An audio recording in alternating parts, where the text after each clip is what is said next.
സാക്ഷ്യങ്ങളിലാണ് ഈ ശുശ്രൂഷ നിലനിൽക്കുന്നത്. കാര്യം സാക്ഷ്യങ്ങൾ എന്തിൻ്റെ സാക്ഷ്യങ്ങളാണ് അത് നിങ്ങളറിയണം. നിങ്ങളുടെ ഓരോ ജീവിതത്തിൻ്റെ പ്രശ്നങ്ങൾ പരിഹരിക്കപ്പെടുന്നു എന്നുള്ളത് അത് നിങ്ങളുടെ ഒരു ആധ്യാത്മിക അനുഭവമാണ്. പക്ഷേ ബേസിക് അൾട്ടിമേറ്റ് അതെന്തിൻ്റെ സാക്ഷ്യമാണ്? കൃപാസന അൾത്താരെ ജീവനോടെ അമ്മ പ്രത്യക്ഷപ്പെട്ടതിൻ്റെ സാക്ഷ്യമാണ്. അപ്പോൾ നിങ്ങൾ സാക്ഷ്യം പറയുമ്പോൾ ആരുടെ സാക്ഷിയാണ് നിങ്ങൾ? അമ്മയുടെ പ്രത്യക്ഷീകരണത്തിന് ജോസഫച്ചനെ പോലെ ഞങ്ങളും സാക്ഷികളാണ്. അതാണ് സംഭവം. അപ്പോൾ സാക്ഷ്യം പറയുന്നവരെപ്പോഴും മനസ്സിൽ വിചാരിക്കേണ്ടത് നിങ്ങളുടെ ജപ്തി മാറണമേ, പറമ്പ് വിറ്റ് മാറണമേ, കടങ്ങൾ മാറണമേ എന്നല്ല പ്രാർത്ഥിക്കേണ്ടത്. നിങ്ങൾ പ്രാർത്ഥിക്കേണ്ടത് എന്താണ്? അമ്മയുടെ പ്രത്യക്ഷീകരണത്തിന് സാക്ഷിയാക്കി എൻ്റെ കുടുംബത്തെ മാറ്റണമേ. അതാണ് സിമ്പിളാണ്. അതാണ്. അല്ല വേറെ നിങ്ങൾ അണ്ടേക്കൊണ്ടേ വളം വെക്കരുത്. ആ റൂട്ടിനാണ് വളം അപ്ലൈ ചെയ്യേണ്ടത്. എന്താ പ്രാർത്ഥിക്കേണ്ടത്? അമ്മയുടെ പ്രത്യക്ഷീകരണത്തിന്റെ സാക്ഷിയായി എൻ്റെ കുടുംബത്തെ മാറ്റണമേ. എന്താ കാര്യം വെച്ച് കഴിഞ്ഞാൽ നിങ്ങൾക്ക് ഉടമ്പടി എടുത്ത വ്യക്തിയോടാണ് ദൈവം കമ്മ്യൂണിക്കേറ്റ് ചെയ്യണത്. പക്ഷെ നിങ്ങളൊരു ഫാമിലി ആയത് കാരണം നിങ്ങൾക്ക് കിട്ടുന്ന അനുഗ്രഹം ഓട്ടോമാറ്റിക്കായിട്ട് ഫാമിലിക്ക് മൊത്തം കിട്ടും, ഇല്ലേ?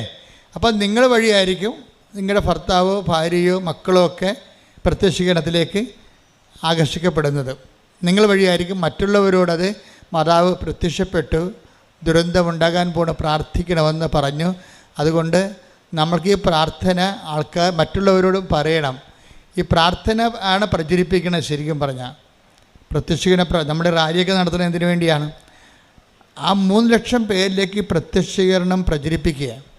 അച്ഛനെ ഇപ്പോൾ എല്ലാ രാജ്യങ്ങളിലും പോയി ധ്യാനം നടത്തുന്നുണ്ട്. ഇപ്പോൾ അടുത്തത് സൗദി അറേബ്യയിലാണ്, പിന്നെ ഓസ്ട്രേലിയയിൽ, അങ്ങനെ ഓരോ സ്ഥലങ്ങളിലും. അവിടേക്ക് എന്താ ഇങ്ങനെ പോണതിൻ്റെ കാര്യം? എല്ലാ രാജ്യങ്ങളിലും ഉള്ളവർ പ്രത്യക്ഷീകരണത്തെക്കുറിച്ച് അറിയണം. കാര്യം മലയാള ലോകത്തോടാണ് നമ്മൾ സംവേദിക്കുന്നത്. പക്ഷേ മലയാള ലോകം വളരെ പ്രൊഫൗണ്ടാണ് ഇപ്പോഴ്. പണ്ടത്തെ മലയാള ലോകമല്ല. Almost everybody knows English. They are living among the white people. നമ്മുടെ ജനങ്ങളെല്ലാം വെള്ളക്കാരുടെയും മറ്റ് രാജ്യങ്ങളുടെ കൂടെ താമസിക്കുകയാണ്. സോ നമ്മുടെ ജനങ്ങളെ മാത്രം ഇവാഞ്ചലൈസ് ചെയ്ത് കഴിഞ്ഞാൽ ലോകത്തെ നമുക്ക് ഇവാഞ്ചലൈസ് ചെയ്യാൻ പറ്റുന്ന രീതിയിൽ ദൈവം മലയാളിയെ വളർത്തിയിട്ടുണ്ട്. കൈയടിച്ച് ശ്രദ്ധിക്കട്ടെ. ഹല്ലേലൂയ.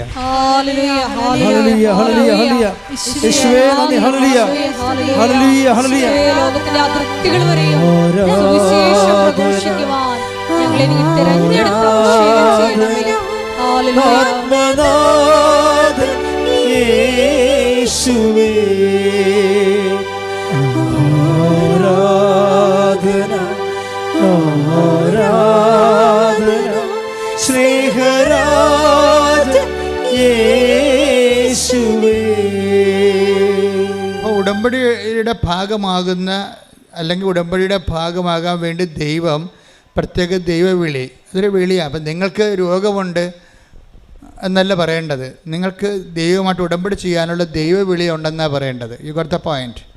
മനസ്സിലായില്ലേ? നിങ്ങൾക്ക് രോഗമുണ്ടെന്നൊന്നും പറഞ്ഞേക്കരുത്. നിങ്ങൾക്ക് അതിൻ്റെ ബേസിൽ നിങ്ങൾക്ക് ജോലിയില്ല എന്ന് നെഗറ്റീവായിട്ടല്ല പറയേണ്ടത്.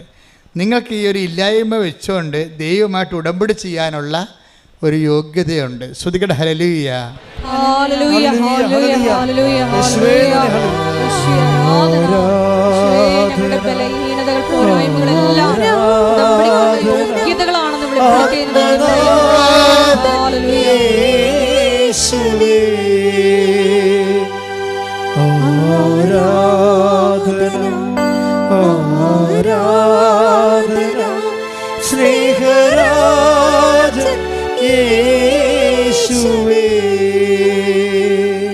ചില ആൾക്കാരുടെ ജീവിതത്തിൽ പറയും, എൻ്റെ അച്ചോ ഞാൻ അടുത്ത് ആ വിഷയത്തിൽ എൻ്റെ മതിയും കൊതിയും വന്നിരിക്കുകയാണ്.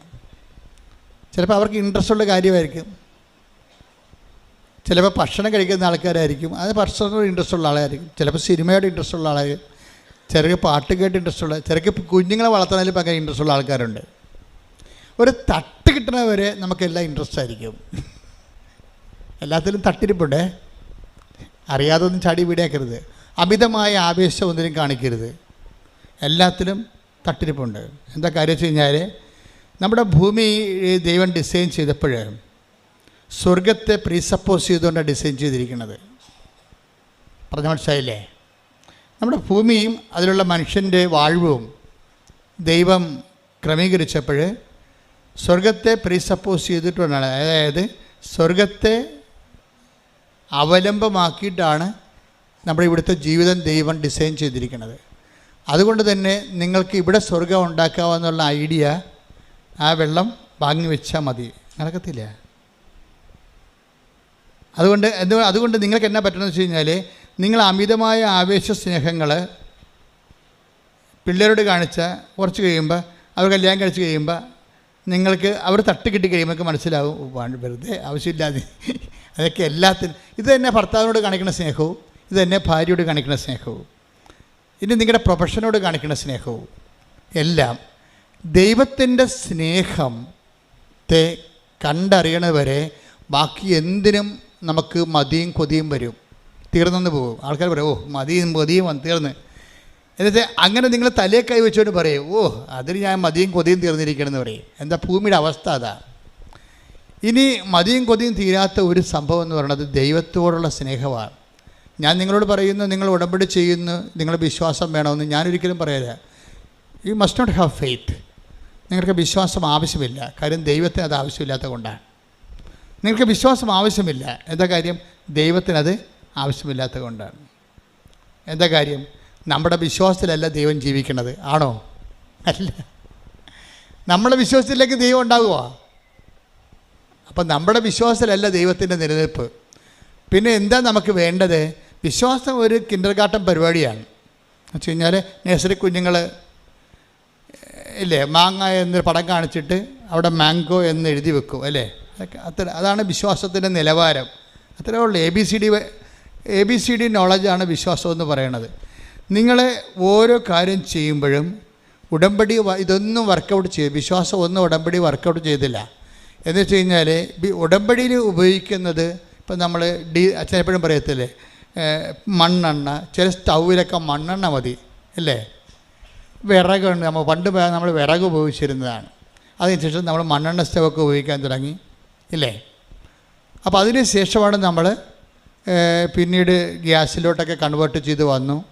പിന്നീട് അത് കറണ്ടിലേക്ക്. അപ്പോൾ ഊർജത്തിൻ്റെ സ്രോതസ്സുകൾ വ്യത്യാസപ്പെടുന്നുണ്ടല്ലേ?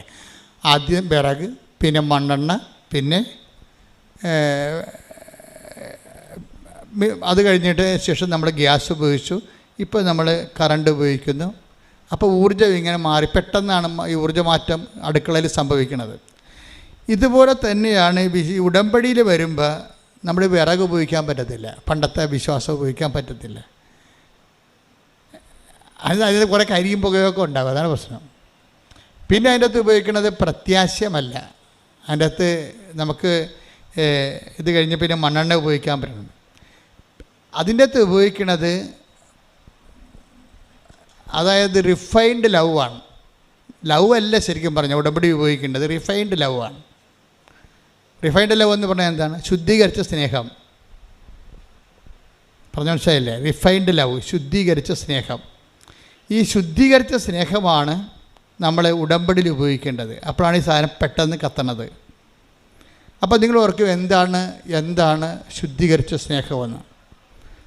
ഞാൻ കഴിഞ്ഞ ദിവസങ്ങൾ ഒന്ന് ശ്രദ്ധിച്ച മക്കളെ. യേശുവേ സ്തോത്രം. ഹല്ലേലൂയ ഹല്ലേലൂയ ഹല്ലേലൂയ ഹല്ലേലൂയ യേശുവേ നന്ദി, യേശുവേ സ്തുതി. ഹല്ലേലൂയ ഹല്ലേലൂയ ഹല്ലേലൂയ ഹല്ലേലൂയ യേശുവേ ആരാധന ആരാധന യേശുവേ നന്ദി. മഹത്വം മഹത്വം മഹത്വം. ആരാധന ആരാധന ആത്മനാഥ യേശുവേ. എന്താണ് ശുദ്ധീകരിച്ച സ്നേഹമെന്ന് അറിയണമെങ്കിൽ നിങ്ങൾ സങ്കീർത്തനം 143:10 എടുത്തേ. അങ്ങയുടെ ഹിതം അനുവർത്തിക്കാൻ. ഏറ്റു പറഞ്ഞ അങ്ങയുടെ ഹിതം അനുവർത്തിക്കാൻ എന്നെ പഠിപ്പിക്കണമേ. എന്തെന്നാൽ അവിടുന്നാണ് എന്റെ ദൈവം. അങ്ങയുടെ നല്ല ആത്മാവ്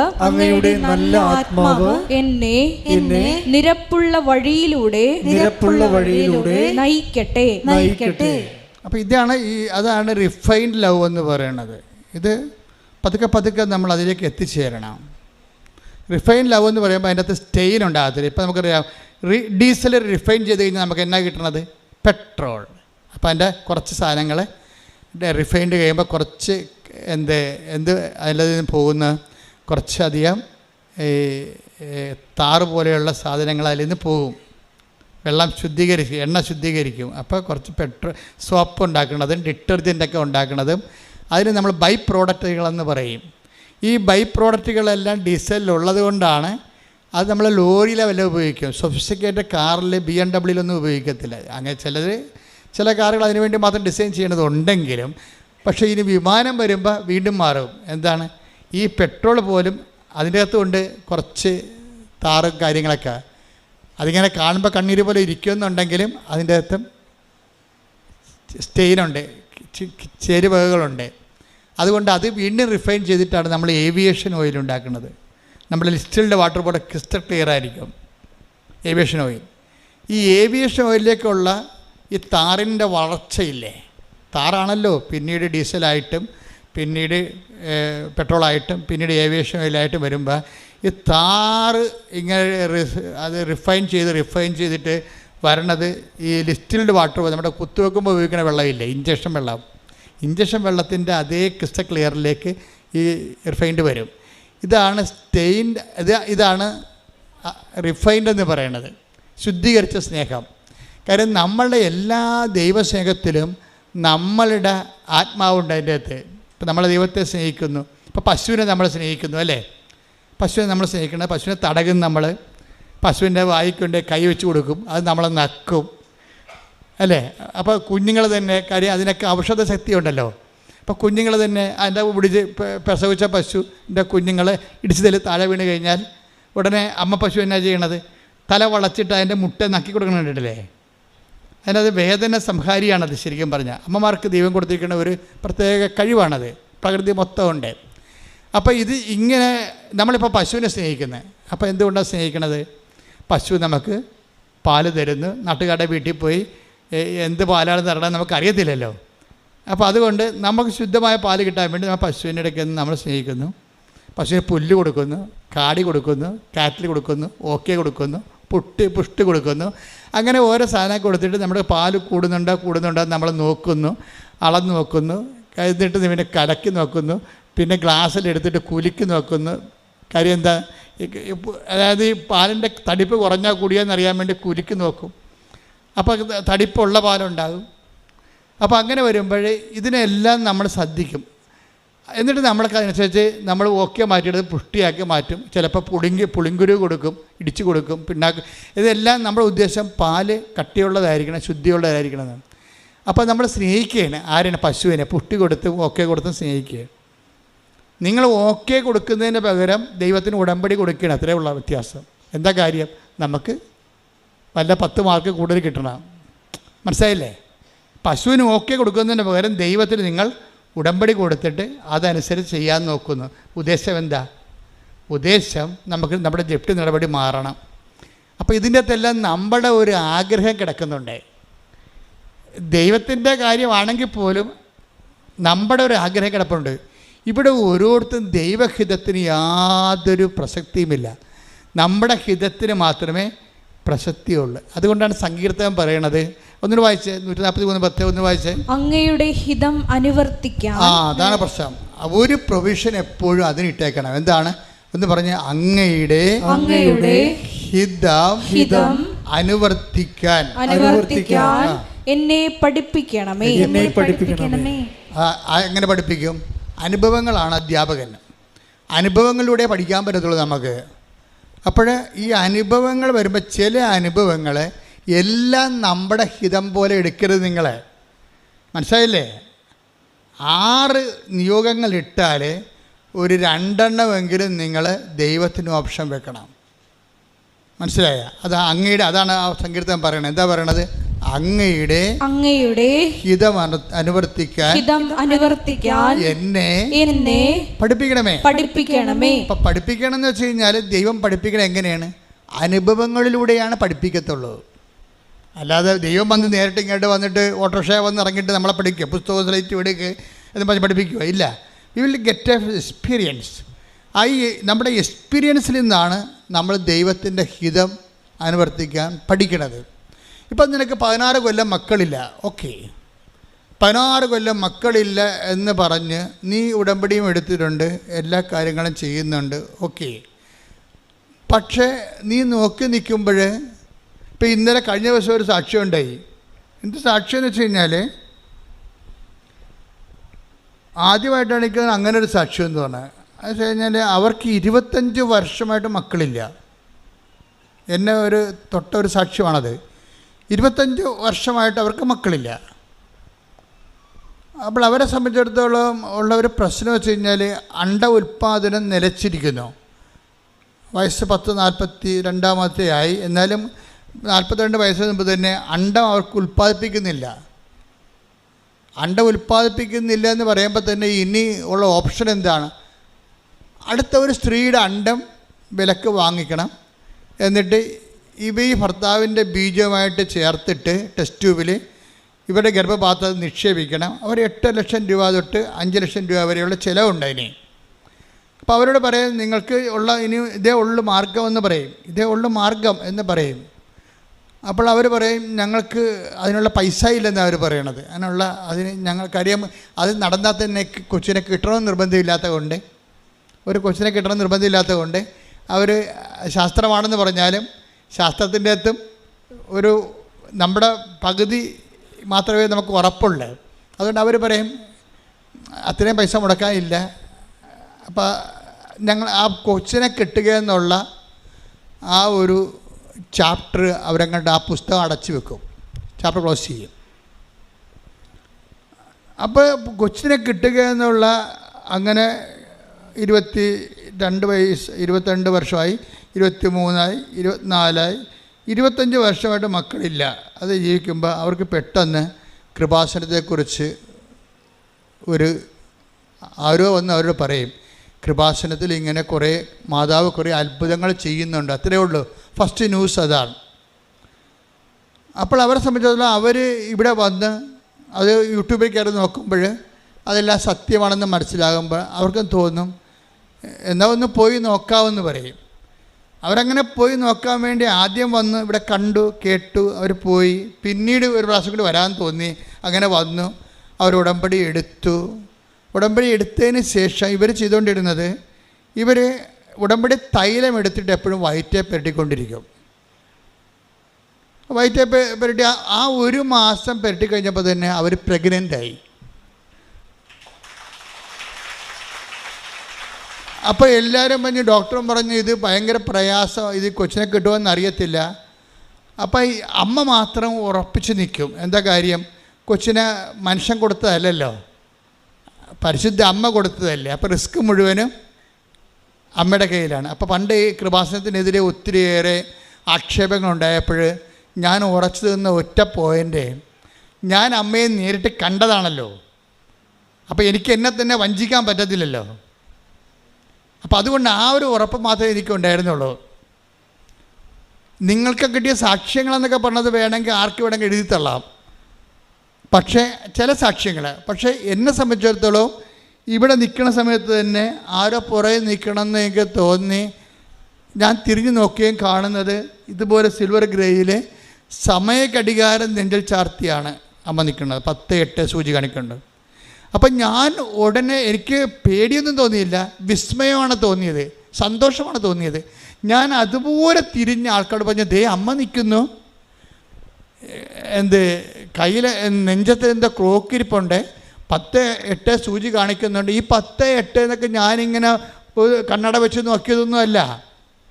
ഒറ്റ ലുക്കിൽ അതിൻ്റെ മുഴുവൻ ജ്ഞാനം ദൈവം എൻ്റെ ഹൃദയത്തിലേക്ക് തന്നതാണ്. അമ്മ ചുണ്ടുകൊണ്ടിങ്ങനെ സ്വരത്തിൽ പറഞ്ഞൊന്നുമല്ല. ഞാനിങ്ങോട്ട് തിരികെ ജനങ്ങളോട് പറയണത് മുഴുവനും എന്തോ ദുരന്തമുണ്ടാകാൻ പോകുന്നു, പ്രാർത്ഥിക്കണമെന്നാണ്. അമ്മ സ്വരത്തിൽ പറഞ്ഞ അല്ലത്. അമ്മ നിൽക്കണതിൻ്റെ ആ ഒരു ഒറ്റ ഗ്ലാൻസിൽ തന്നെ എനിക്ക് അത് എൻ്റെ മനസ്സിൽ തർജ്ജമ ചെയ്ത് കിട്ടിയതാണ്. സെക്കൻഡുകൾക്ക് ഒരു സെക്കൻഡിൻ്റെ 1000-1 അംശത്തിൻ്റെ ആ സമയ ചുരുക്കത്തിലാണ് ഇത്രയും കാര്യങ്ങൾ സംഭവിക്കണത്. ഞാൻ ആൾക്കോട് പറയണത് എന്തോ ദുരന്തമുണ്ടാകാൻ പോണ്, പ്രാർത്ഥിക്കണം. ഇപ്പോൾ ഇന്ന് യേശുദാസൻ എന്താ പറഞ്ഞത്? കാന്തിക വലയത്തിൻ്റെ പ്രത്യേകത കാരണം ഭൂമിയുടെ അച്ചുതണ്ട് എന്ന് പറയുന്ന ആ സാങ്കല്പിക സംഭവം തിരിഞ്ഞിരിക്കുകയാണ്. 23 37 മാറിയെന്ന് പറയുമ്പോൾ ഭൂമിയിൽ ചൂട് കൂടിയെന്ന അർത്ഥം, ചൂട് കൂടി.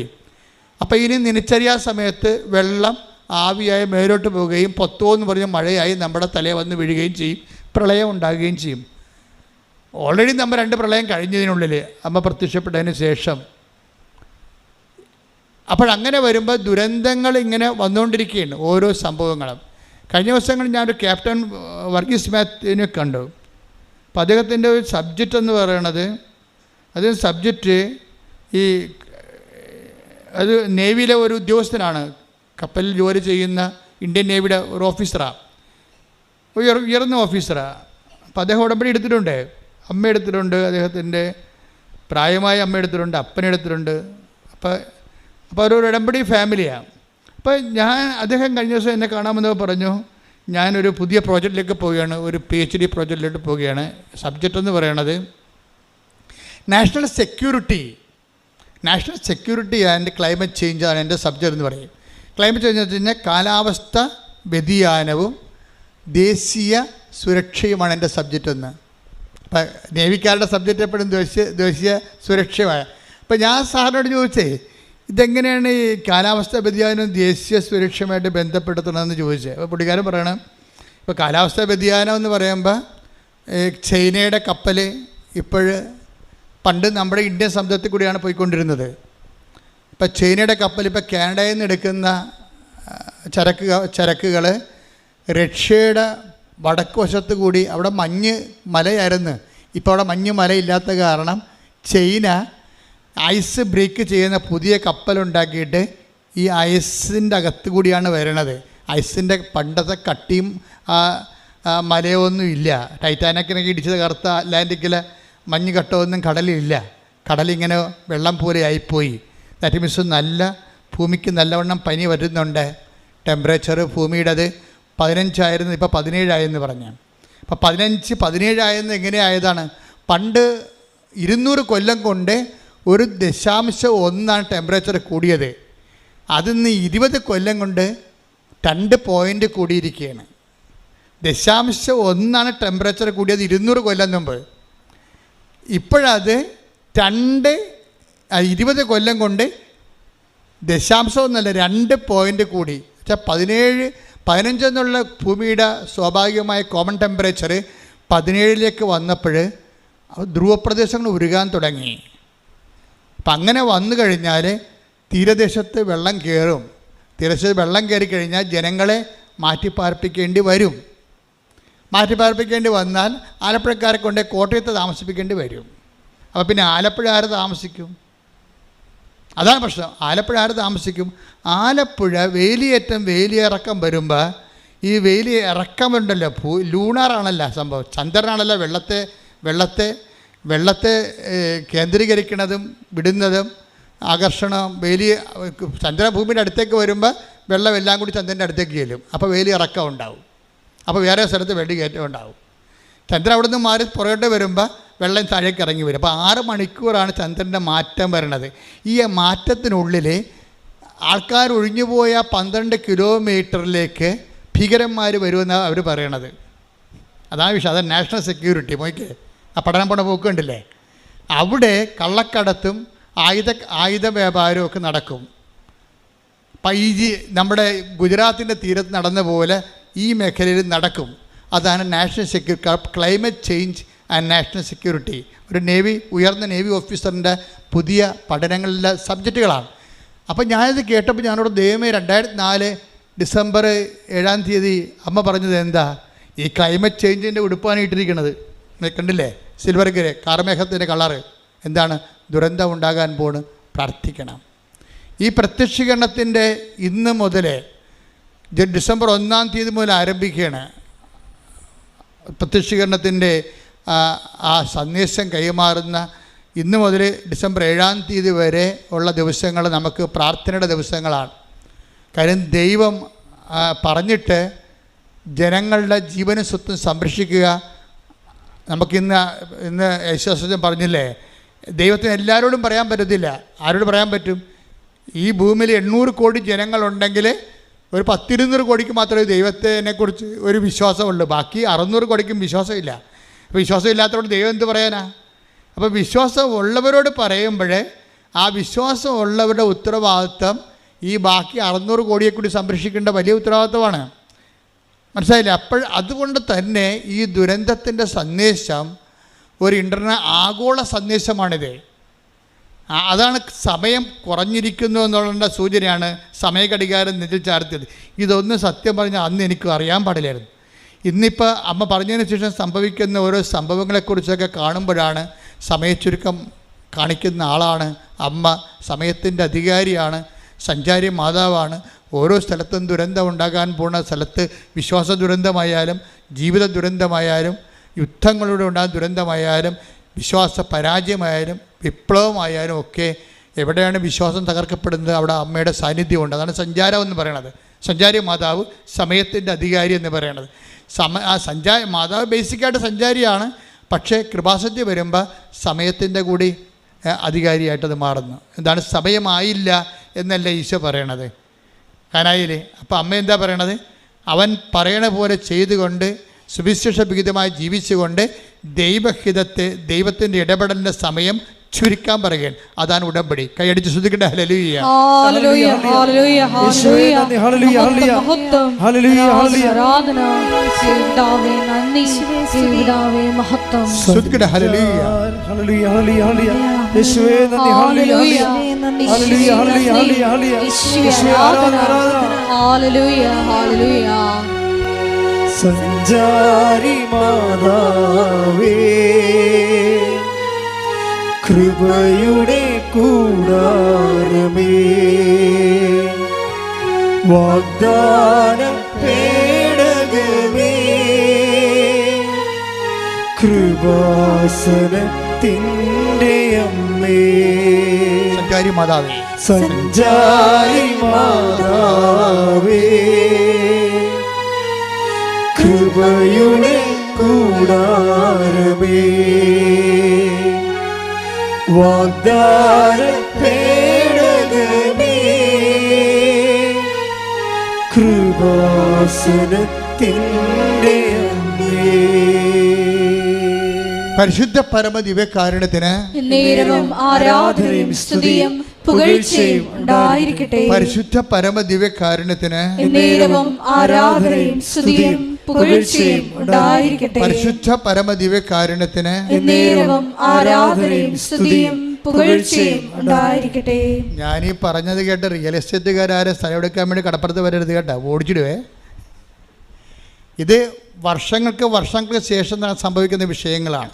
അല്ലാതെ നിങ്ങൾ ആരും ഇത് കണ്ടിട്ട് ഇപ്പം തന്നെ വന്ന് കടപ്പുറത്ത് സ്ഥലം എടുത്തേക്കാന്ന് വിചാരിക്കരുത്. പാവത്ത് നിങ്ങളോട് സമാധാനം ജീവിക്കട്ടെ. ഈ തലമുറയിലും അടുത്ത തലമുറയിലും ഈ പ്രശ്നങ്ങളൊന്നുമില്ല. പതുക്കെ ഉണ്ടാകുന്ന ചില വിഷയങ്ങളെക്കുറിച്ച് ഗവൺമെൻറ് പഠിക്കുന്നു എന്നുള്ളതാണ് സൂചന. പക്ഷേ നമ്മുടെ സബ്ജക്റ്റ് എന്താണ്? അമ്മ ഇതിക്ക് മുമ്പ് നേരത്തെ പറഞ്ഞിരിക്കുന്നു, നമുക്ക് പ്രാർത്ഥിക്കാൻ സമയമുണ്ട്. ഈ വിജയകുമാർ ചില സമയത്ത് പറയും, എന്താ അച്ഛാ നമ്മൾ കർത്താവിൻ്റെ കൂടെ നിന്നിട്ട് എന്താണ് all the problems are always in queue എന്ന് വിജയകുമാർ എന്നോട് ചോദിക്കും. എന്ന് വെച്ച് കഴിഞ്ഞാൽ എന്തുകൊണ്ടാണ് പ്രശ്നങ്ങൾ എപ്പോഴും ഇങ്ങനെ ക്യൂവിൽ നിൽക്കണം എന്ന് ചോദിക്കും. അപ്പം ഞാൻ പറഞ്ഞു, ഇപ്പം എന്നാ പറ്റി? ഇപ്പം ആ സ്ഥലം എടുത്തവൻ ഞാൻ എൻ്റെ സ്ഥലത്തിൻ്റെ അടുത്ത്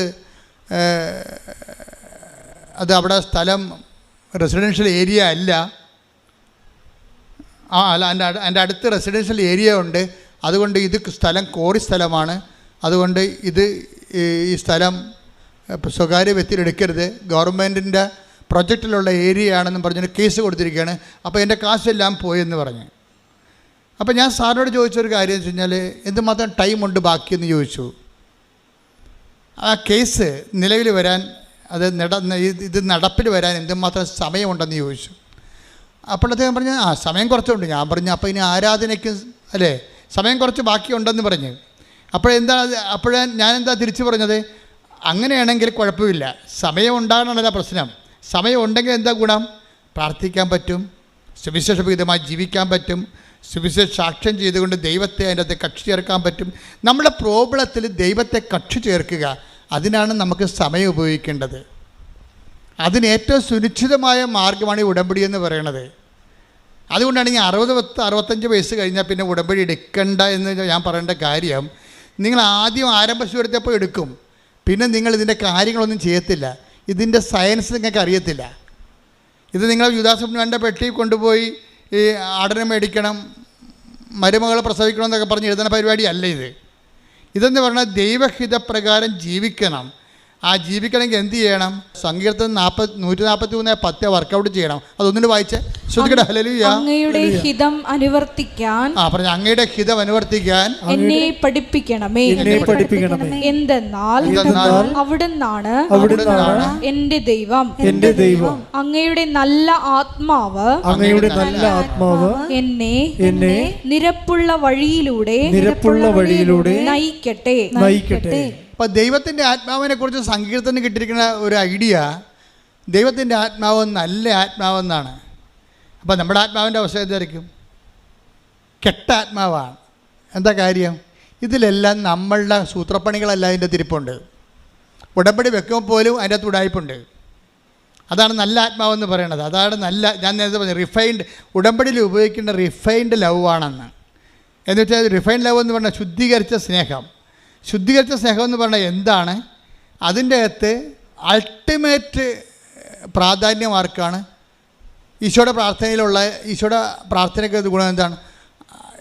എൻ്റെ ഇഷ്ടമല്ല, അങ്ങയുടെ ഇഷ്ടം നിറവേറട്ടെ. അപ്പം ജീവിതത്തിൻ്റെ അകത്ത് നല്ല ഒരു വിഷയങ്ങൾക്കെല്ലാം ദൈവ ഇഷ്ടത്തിന് പ്രാധാന്യം കൊടുക്കണം. ഇപ്പം ഇന്നലെ ഒരു പെങ്കൊച്ച് ഇവിടെ വന്നിട്ടുണ്ടായിരുന്നു. അപ്പോൾ അവളോട് സംസാരിച്ചപ്പോഴേ ഞാൻ ശ്രദ്ധിച്ചു, അമ്മയുടെയും മകളുടെയും മുഖഭാവങ്ങളെ എൻ്റെ ഉപദേശത്തിൻ്റെ സമയത്ത് മാറി മാറി ഞാൻ വാച്ച് ചെയ്തായിരുന്നു. അപ്പോൾ മകൾ എന്നോട് പറഞ്ഞു, അപ്പോൾ അവൾ ഇവിടെ ന്യൂസിലൻഡിൽ അവരെ വർക്ക് ചെയ്യണം. അപ്പോൾ അവളെ സംബന്ധിച്ചിടത്തോളം ഈ ഇടയ്ക്ക് അവൾക്ക് റുമാറ്റിക് പെയിൻ വന്നു, വാതരോഗം. അപ്പോൾ ഞാൻ ചോദിച്ചു, നീ ഉടമ്പടി എടുത്തപ്പോൾ നിൻ്റെ വാദം ഒന്നും അമ്മയെടുത്ത് പറഞ്ഞില്ലേ? ഇല്ല അച്ഛാ, ഞാൻ നിത്യതയാണ് പറഞ്ഞിരിക്കണമെന്ന് പറഞ്ഞ്. നിത്യത, അതായത് ഉടമ്പടി എടുത്തപ്പോൾ അവർ ന്യൂസിലൻഡിലെ ഒരു ചെറുപ്പക്കാരത്തിയായ നേഴ്സാണ്. പക്ഷേ ഉടമ്പടി എടുത്ത് വെച്ചിരിക്കുന്ന 6 കാര്യങ്ങൾക്കെല്ലാം തന്നെ എഴുതിയിരിക്കണത് നിത്യതയുമായിട്ട് ബന്ധപ്പെട്ട കാര്യങ്ങൾ എഴുതിയിരിക്കണം. അപ്പോൾ ഞാൻ പറഞ്ഞു, യൂത്തൊക്കെ എന്തുമാത്രം ഇപ്പോൾ അറിയുന്നു. അതാണ് വിഷയം കണ്ടില്ലേ? യൂത്തിൻ്റെയൊക്കെ അവസ്ഥ കണ്ടില്ലേ? അറിയുന്നവൻ ശരിക്കും അങ്ങനെ ഇടിച്ചു പൊളിച്ചാണ് ദൈവത്തിന് അറിയണത്. എന്താണ് ഉടമ്പടി വെച്ചിരിക്കുന്ന വിഷയം? എന്താണ്? നിത്യതയിലെ യേശുവായിട്ട് കണ്ടുമുട്ടുന്നതിനെക്കുറിച്ചാണ് ഉടമ്പടി വെച്ചിരിക്കുന്നത്. കർത്താവേ, നീയും തമ്മിൽ സമയം കുറിക്കേണ്ട ഒരു സമയം വന്നു കഴിഞ്ഞാൽ, നിൻ്റെ കൂടെ ഈ ലോകം വിട്ട് കഴിഞ്ഞാൽ നിൻ്റെ കൂടെ ജീവിക്കാൻ എനിക്ക് കഴിയണമെന്ന് പറഞ്ഞ് ഉടമ്പടി വെച്ചിരിക്കുകയാണ്. ഉടമ്പടി വെച്ച് അവളുടെ ലൈഫിൽ കർത്താവ് അവളെ മൂവ് ചെയ്ത് അവൾ ഇവിടുന്ന് പോയി ലൂസാൻഡ് നേഴ്സായിട്ട് ഭംഗിയായിട്ട് ജീവിക്കുന്നത്, ഹസ്ബൻഡുമായിട്ട് ജീവിക്കണേ. പക്ഷേ അവൾ ഇടയ്ക്ക് 2 കൊല്ലം കഴിഞ്ഞപ്പോഴേക്ക് ആർത്തൈറ്റിസ് വന്നു. ആർത്തൈറ്റിസ് വന്നപ്പോൾ ഞാൻ ഇവളുമായിട്ട് സംസാരിച്ചു. ആർത്തൈറ്റിസ് വരുമ്പോൾ ഇവൾക്ക് ആർത്തൈറ്റിസ് വന്ന് ഇവൾക്ക് വേണ്ടി പ്രാർത്ഥിക്കാനാണ് ഇവളുടെ അമ്മ വരണത്. ഞാൻ പറഞ്ഞു, ആ സബ്ജക്റ്റ് ഇവിടെ എടുക്കത്തില്ല. ഞങ്ങൾ തമ്മിൽ ആങ്ങളുടെയും പെങ്ങളുടെയും ചേട്ടത്തിൻ്റെ മക്കളാണ്. അപ്പോൾ ഞാൻ പറഞ്ഞു, ഞാനവരോട് പറഞ്ഞു, നമ്മളെ റിലേഷൻസൊക്കെ ഉണ്ട്, ചേട്ടത്തിൻ്റെ മക്കളല്ലേ, സ്വന്തം മക്കൾ. പക്ഷേ നിൻ്റെ ഈ വിഷയം ഞാൻ എടുക്കത്തില്ല. എന്താ, നിൻ്റെ ആർത്തൈറ്റിസ് ഞാൻ എടുക്കത്തില്ല. ഫാമിലിയും ബന്ധമൊക്കെ നമുക്ക് ആ രീതിയിൽ സംസാരിച്ച് പിരിയാം, പ്രാർത്ഥിക്കത്തില്ലെന്ന് പറഞ്ഞ്. എന്താ കാര്യം? നിൻ്റെ ഉടമ്പടി പുതുക്കിയിട്ടില്ല. അതാണ് സംഭവം. ഉടമ്പടി പുതുക്കിയിട്ടില്ല. ഞാൻ പറഞ്ഞു, നീ ഉടമ്പടി പുതുക്കിയിട്ട് കറക്റ്റ് ചാനലിൽ അച്ഛൻ കൃപയും നിൽക്കുന്ന സമയത്ത് ആൾക്കാരെ വാ. അതുവരെ എനിക്ക് നിന്നോട് കുറച്ച് കാര്യങ്ങൾ സംസാരിക്കാനുണ്ട്. അപ്പോൾ ഉടമ്പടി പുതുക്കിയിട്ടില്ലാത്തത് കൊണ്ട് ബന്ധുവാണെന്ന് പറഞ്ഞാലും അനിയത്തിയുടെ ആൻറ്റിയുടെ സ്വന്തം ആൻറ്റിയുടെ എന്നെ പഠിപ്പിച്ച ആളെ കൂടിയാണ് ഈ ആൻറ്റി എന്ന് പറഞ്ഞത്, അമ്മയുടെ അനിയത്തി. അവർ ടീച്ചറായിരുന്നു. അപ്പോൾ എൻ്റെ ഫീസൊക്കെ അടച്ചിട്ടൊരു കാലത്തിരുന്ന് അവരാണ് അടച്ചുകൊണ്ടിരുന്നത്. എന്നാലും ദൈവികമായ വിഷയത്തെ വരുമ്പോൾ കോംപ്രമൈസ്, ഒത്തുതീർപ്പില്ല. എന്നാൽ നമ്മൾ ഒത്തുതീർത്തിട്ട് കാര്യമില്ല. കാര്യം അവിടെ ദൈവമാണ് പ്രവർത്തിക്കേണ്ടത്, അല്ലാതെ മനുഷ്യരക്തമല്ല അവിടെ പ്രവർത്തിക്കേണ്ടത്. അപ്പോൾ ദൈവത്തെ പ്രവർത്തിക്കണമെന്നുണ്ടെങ്കിൽ അവർ ഫുൾ ആൻഡ് ഫുള്ളായിട്ട് കർത്താവിൻ്റെ പ്രവർത്തിക്കാൻ പറ്റിയൊരു ഉപകരണമായിട്ട് മാറണം. കർത്താവിന് പ്രവർത്തിക്കാൻ പറ്റിയ ഉപകരണമായിട്ട് മാറണം. അപ്പോൾ ഞാൻ കുഞ്ഞിനോട് പറഞ്ഞു, കുഞ്ഞിനിങ്ങനെ അവൾ ഇങ്ങനെ നിത്യത വെച്ച കാരണം എനിക്ക് ഇഷ്ടപ്പെട്ട കാരണം ഞാൻ അവളോട് സംസാരിച്ചു. നീ ആർത്തൈസിൻ്റെ ഉള്ളിടത്തോളം കാലം ക്രിസ്തു നിൻ്റെ കൂടെ ഉണ്ടെന്ന് നീ കരുതണം. ആർത്തൈസ് നിൻ്റെ ശരീരത്തിൽ ഉള്ളിടത്തോളം കാലം ക്രിസ്തു നിൻ്റെ കൂടെ ഉണ്ടെന്ന് നീ കരുതണം. പിന്നെ പരിശുദ്ധാത്മാവ് എന്നെ വല്ലാതെ അങ്ങോട്ട് തൊട്ടിട്ട് പറഞ്ഞു, എനിക്കും ആർത്തൈസ് ഉണ്ടായിരുന്നു അവളോട് പറയാൻ പറഞ്ഞു. ഞാൻ പറഞ്ഞ്, ക്രിസ്തുവിനും 3 മണിക്കൂർ ആർത്തൈസ് ഉണ്ടായിരുന്നെന്ന് പറഞ്ഞു. എന്താണ്? അവൻ്റെ വെള്ളം, അവൻ്റെ രക്തമെല്ലാം വാർന്നു പോയി കുരിശിൽ കിടന്നില്ലേ? 3 മണിക്കൂർ നേരം അവന് സ്റ്റിഫ്, ഈ ലേഡിക്ക് സ്റ്റിഫാണ്, അവൾക്ക് സ്റ്റിഫുണ്ട്. ചില സമയത്ത് 5 മിനിറ്റ് 10 മിനിറ്റൊക്കെ ഇങ്ങനെ സ്റ്റിഫായി പോകും.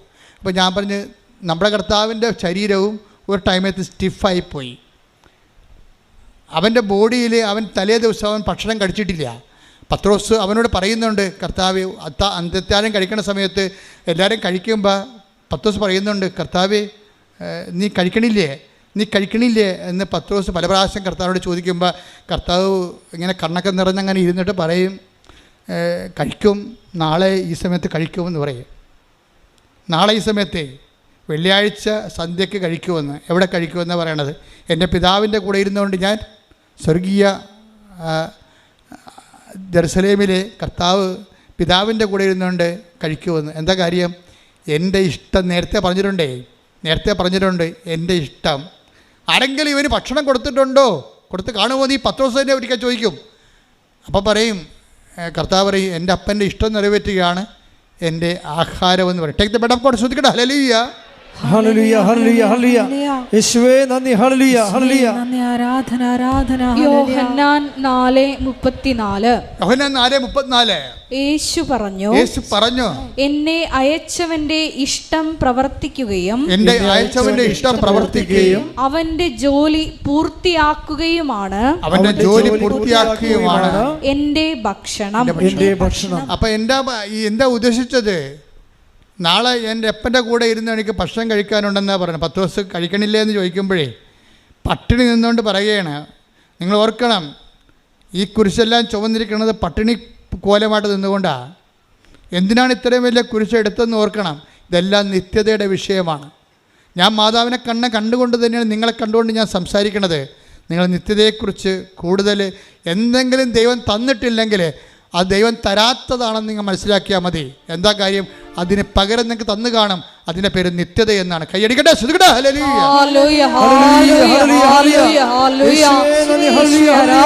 ആരെങ്കിലും അവന് ഭക്ഷണം കൊടുത്തിട്ടുണ്ടാകുമോ എന്ന് ചോദിക്കുമ്പോൾ 4:34 യോഹന്നാൻ്റെ സുവിശേഷത്തിൽ എന്താണ് ഈശോ പറയണത്? എൻ്റെ പിതാവിൻ്റെ ഇഷ്ടം നിറവേറ്റുകയും അവനേൽപ്പിച്ച ജോലി പൂർത്തിയാക്കുകയും ചെയ്യുകയാണ് എൻ്റെ ഭക്ഷണം. കുരിശാണ് എൻ്റെ ഭക്ഷണം എന്നാണ് ഈ പറയണത്. കാര്യം കുരിശിൽ അവസാനം പറയുന്ന വാക്ക് എന്താണ്? എല്ലാം പൂർത്തിയായി. എന്നുവെച്ചാൽ അത് തന്നെയാണ് എല്ലാം പൂർത്തിയായെന്ന് അവൻ പറയുമ്പോൾ അപ്പാ എന്നെ ഏൽപ്പിച്ച ജോലിയെല്ലാം പൂർത്തിയായി. ഈ ഭൂമി എന്തിനാണെന്ന് ഈശോയോട് ചോദിച്ചാൽ ഈശോ പറയും, ഈ ഭൂമി അപ്പാ ഏൽപ്പിച്ച ജോലി പൂർത്തിയാക്കാനാണെന്ന് പറയും. അതാണ് ഗെത്സെമനി മുട്ടുകുത്തുമ്പോൾ കർത്താവ് മുട്ടുകുത്തിയ സ്ഥലത്ത് മുട്ടുകുത്തിയവനാണ് ഞാൻ. കാര്യം ഞാൻ ഗെത്സെമനി ചെല്ലുമ്പോൾ കർത്താവിൻ്റെ ഗെത്സെമനിയിൽ പോയി. നിങ്ങളും ഗെത്സെമനി പോയി കാണും പലരും. പക്ഷെ ഞാൻ അവിടെ ഒരു സൂത്രപ്പടി കാണിച്ചു. ഞാൻ കുർബാന ചെല്ലുകയായിരുന്നു ഗെത്സെമനി നിന്നുകൊണ്ട്. അപ്പം ഗെത്സെമനി കുർബാന ചെല്ലണ എൻ്റെ മുമ്പിലാണ് കർത്താവ് മുട്ടുകുത്തി ചോര വീർത്ത സ്ഥലം കിടക്കുന്നത്. അവിടെ പിച്ചള കൊണ്ട് വലിയ ഒരു പുൽക്കിരീടം ഉണ്ടാക്കി വെച്ചിട്ടുണ്ട്. അപ്പോൾ അവിടെ ഒരു പോലീസ് നിൽക്കുന്നുണ്ട്. അയാൾ അങ്ങോട്ട് നോക്കി നിൽക്കുന്ന സമയത്ത് എൻ്റെ കൂടെ ഉണ്ടായിരുന്ന ആൻ്റണി പയ്യപ്പള്ളി അച്ഛനാണ്. പയ്യപ്പള്ളി അച്ഛന് കുർബാന കൊടുത്തിട്ട് ആൾക്കാർക്ക് കുർബാന കൊടുക്കാൻ പറഞ്ഞു കുർബാന സ്വീകരണത്തിന് സമയത്ത്. അപ്പോൾ അത് കൊടുത്തിട്ട് അച്ഛനെ മുമ്പോട്ട് കയറ്റി വിട്ട്, അല്ലെങ്കിൽ അച്ഛനും പ്രശ്നം ഉണ്ടാക്കുമെന്ന് എനിക്കറിയാം. ഞാൻ പതുക്കെ വന്നു വെച്ചും ഞാൻ ഒരു നിമിഷം കർത്താവെ സോറി പറഞ്ഞുകൊണ്ട് ഞാൻ ഈ ഗെത്സെമനി കർത്താവ് മുട്ടുകുത്തിയ സ്ഥലത്ത് ഞാൻ എൻ്റെ മുട്ടുകുത്തിയിട്ട് താങ്ക്സ് ലോഡെന്ന് പറഞ്ഞേ, കർത്താവെ നന്ദിയെന്ന്. ഈ ഭൂമിയെ രക്ഷിക്കാൻ വേണ്ടി അവസാനമായി നീ മുട്ടുകുത്തിയ സ്ഥലമാണിത്, ഇവിടെ വന്ന് മുട്ടുകുത്താൻ ഒത്തില്ല, നന്ദിയെന്ന്. അന്ന് നീ പറഞ്ഞൊരു വാക്കുണ്ട്. എന്താ പറഞ്ഞത്? 17:4. Take the bread of God. ശ്രദ്ധിക്കട്ടെ. ഹല്ലേലൂയ. യോഹന്നാൻ 17:4. അവിടുന്ന് എന്നെ ഏൽപ്പിച്ച ജോലി പൂർത്തിയാക്കിക്കൊണ്ട് ഭൂമിയിൽ അവിടുത്തെ ഞാൻ മഹത്വപ്പെടുത്തി. അതാണ് അവസാനം പറഞ്ഞ വാക്ക്, ഗെത്സെമനി പറയുന്ന വാക്ക്. എന്താണ്? ഞാൻ പൂർത്തിയാക്കാൻ പോണ അപ്പ കുരിശിലേക്ക് പോവുകയാണ്, എൻ്റെ ജോലി പൂർത്തിയാക്കാൻ പോവുകയാണ്. കുരിശ് മരിക്കണ മുമ്പ് തന്നെ മരിച്ചതിൻ്റെ മുഴുവൻ അക്കൗണ്ടിലേക്ക് ആദ്യമേ സമർപ്പിക്കും. എന്താ പറയണത്? പിന്നീട് ഈശോ പറയണത് പിറ്റേ ദിവസമാണ് പറയണത് ഇത് എല്ലാം പൂർത്തിയായെന്ന് പറയണത്. എൻ്റെ മക്കളെ, ദൈവം നമ്മുടെ ജീവിതത്തിൽ നിത്യതയുടെ അംശങ്ങൾ സൂക്ഷിച്ചിട്ടുണ്ട്. അത് നമ്മുടെ കേൾക്കപ്പെടാത്ത പ്രാർത്ഥനയാണെന്ന് ഓർക്കണം. പ്രാർത്ഥിച്ചിട്ടും മാറാത്ത ഒരു രോഗമാണെന്ന് ഓർക്കണം. പ്രാർത്ഥിച്ചിട്ടും നന്നാകാത്ത നിൻ്റെ ഹസ്ബൻഡാണെന്ന് ഓർക്കണം. പ്രാർത്ഥിച്ചിട്ടും കിട്ടാത്ത നിൻ്റെ കുഞ്ഞാണെന്ന് ഓർക്കണം.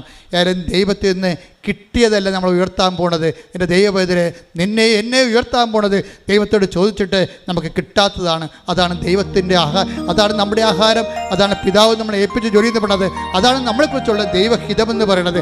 അത് പൂർത്തിയാക്കാൻ അവസരം കിട്ടുമ്പോൾ ചാടി ഉല്ലസിച്ചുകൊണ്ട് ക്രിസ്തുവിൻ്റെ കൂടെ നമുക്ക് ദൈവത്തെ മഹത്വപ്പെടുത്താനുള്ള ദൈവത്തിൻ്റെ അവസരം ഒരു ദൈവ വിളി പോലെ കിട്ടിയിരിക്കുന്നു എന്നുള്ളത് നമ്മൾ സന്തോഷിക്കണം. അതിൻ്റെ മുഴുവനും ആളും കൈയും കാലും വെച്ച രൂപമാണ് അമ്മയും കുരിശിൻ്റെ ചുവട്ടിൽ നിൽക്കുമ്പോൾ എല്ലാം പൂർത്തിയാക്കിയിട്ടാണ് നിൽക്കുന്നത്. എന്താണ് ബിഹോൾഡ് എന്ന് പറഞ്ഞതിന് ശേഷം ഇതാ കർത്താവിൻ്റെ ദാസി, നിൻ്റെ വചനം പോലെ എന്നിൽ പൂർത്തിയാകട്ടെ എന്നാണ്, എന്നിൽ നിറവേറട്ടെ എന്ന് വെച്ച് കഴിഞ്ഞാൽ എന്താണ്? എല്ലാം നിറവേറിയെന്നാണ് പറയണത് ഈശോ പറയണത്. അമ്മ പറയണത് എന്താണ്? നിൻ്റെ വചനം പോലെ എന്നിൽ നിറവേറട്ടെ, എല്ലാം പൂർത്തിയാകുന്ന ഈശോ പറയണത്. അമ്മ പറയണത് എന്താണ്? നിൻ്റെ വചനം പോലെ എന്നിൽ പൂർത്തിയാകട്ടെ. ഇപ്പം രണ്ട് വചനത്തെ പൂർത്തിയാക്കിയ ദൈവഹിതത്തെ ദൈവിക ആത്മാവിൻ്റെ ആഹാരം പോലെ എടുത്തിട്ട് അതിനെക്കുറിച്ച് ദൈവത്തിന് ഞാൻ നിങ്ങളുടെ കാലെ പിടിച്ച് യാചിച്ച് പറഞ്ഞ ഒരു കാര്യമുണ്ട്. നിങ്ങളുടെ ജീവിതത്തിൽ എന്തെങ്കിലും കാര്യം ദൈവം നിങ്ങൾക്ക് തന്നില്ലെന്ന് വെച്ചുകൊണ്ട് നിങ്ങൾ ഒരിക്കലും ഞാൻ പ്രാർത്ഥിച്ചല്ലോ, ഞാൻ ഉടമ്പടി എടുത്തല്ലോ, ഞാൻ ദൈവത്തിന് വേണ്ടി ജീവിച്ചല്ലോ, എന്നെപ്പോലെ ജീവിക്കാത്ത എത്രയോ പേരെ നീ ഉയർത്തി, എന്നോട് മാത്രമെന്താ നീ എനിക്ക് രോഗം തന്നത്, എന്നോട് മാത്രമെന്താ നീ എൻ്റെ മകനെ ഉയർത്തി വിടാഞ്ഞത് എന്ന് നിങ്ങൾ ദൈവത്തോടൊരു അക്ഷരം മിണ്ടരുത്.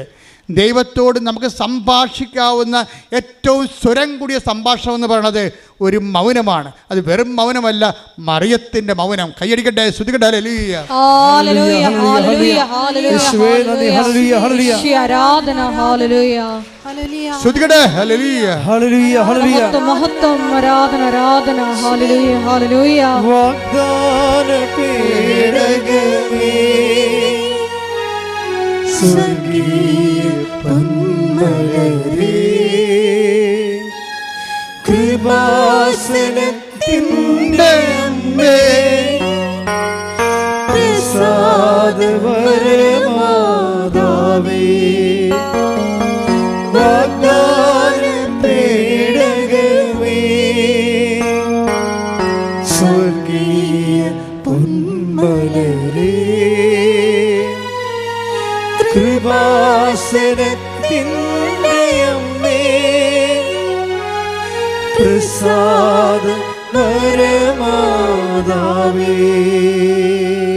എന്നെ ഏറ്റവും കൂടുതൽ സന്തോഷിപ്പിക്കുന്ന ഒരു വാക്ക് എന്താണെന്നറിയാവോ? കർത്താവിൻ്റെ 6:33 മത്തായിയുടെ സുവിശേഷം. എന്താ പറയണത്? ഇതൊക്കെ നിങ്ങൾക്ക് ആവശ്യമാണെന്ന് എൻ്റെ സ്വർഗസ്ഥനായ പിതാവിനെ അറിയാം. അപ്പം ഇതൊക്കെ നിങ്ങൾക്ക് ആവശ്യമാണെന്ന് എൻ്റെ എന്ന് പറഞ്ഞ ഇതൊക്കെ നിങ്ങൾക്ക് ആവശ്യമാണെന്ന് എൻ്റെ സ്വർഗസ്ഥനായ പിതാവിന് അറിയാം. നമ്മുടെ ആവശ്യങ്ങളെല്ലാം ആർക്കറിയാവുന്നതാണ്? സ്വർഗസ്ഥനായ പിതാവിന് അറിയാം. ഈശോയ്ക്ക് മാത്രമല്ല കേട്ടോ. ഞാൻ എപ്പോഴും അമ്മ പ്രത്യക്ഷപ്പെട്ടിട്ട് ദുരന്തമുണ്ടാകുമ്പോൾ പ്രാർത്ഥിക്കണം എന്ന് പറയുമ്പോൾ ഞാൻ എൻ്റെ കൂടെയുള്ള ഫസ്റ്റ് ക്രൂസിനോടൊക്കെ പറയും, ഇത് അമ്മ ഏകപക്ഷീയമായി എടുത്ത തീരുമാനമൊന്നുമല്ല, അപ്പായോട് കൺസൾട്ട് ചെയ്തിട്ടാണ്, ഈശോയോട് കൺസൾട്ട് ചെയ്തിട്ടും അപ്പായോട് കൺസൾട്ട് ചെയ്തിട്ടുമാണ് കൃപാസനത്തിൽ പ്രത്യക്ഷപ്പെട്ടിരിക്കുന്നത്. എന്താ കാര്യം? ഒരു കൊന്തയും പിടിച്ചോണ്ടോ കൊച്ചിനെയും പിടിച്ചോണ്ടൊന്നും അല്ല വന്നിരിക്കണത്. സീരിയസ് സബ്ജക്റ്റാണ് ഡീല് ചെയ്യണത്.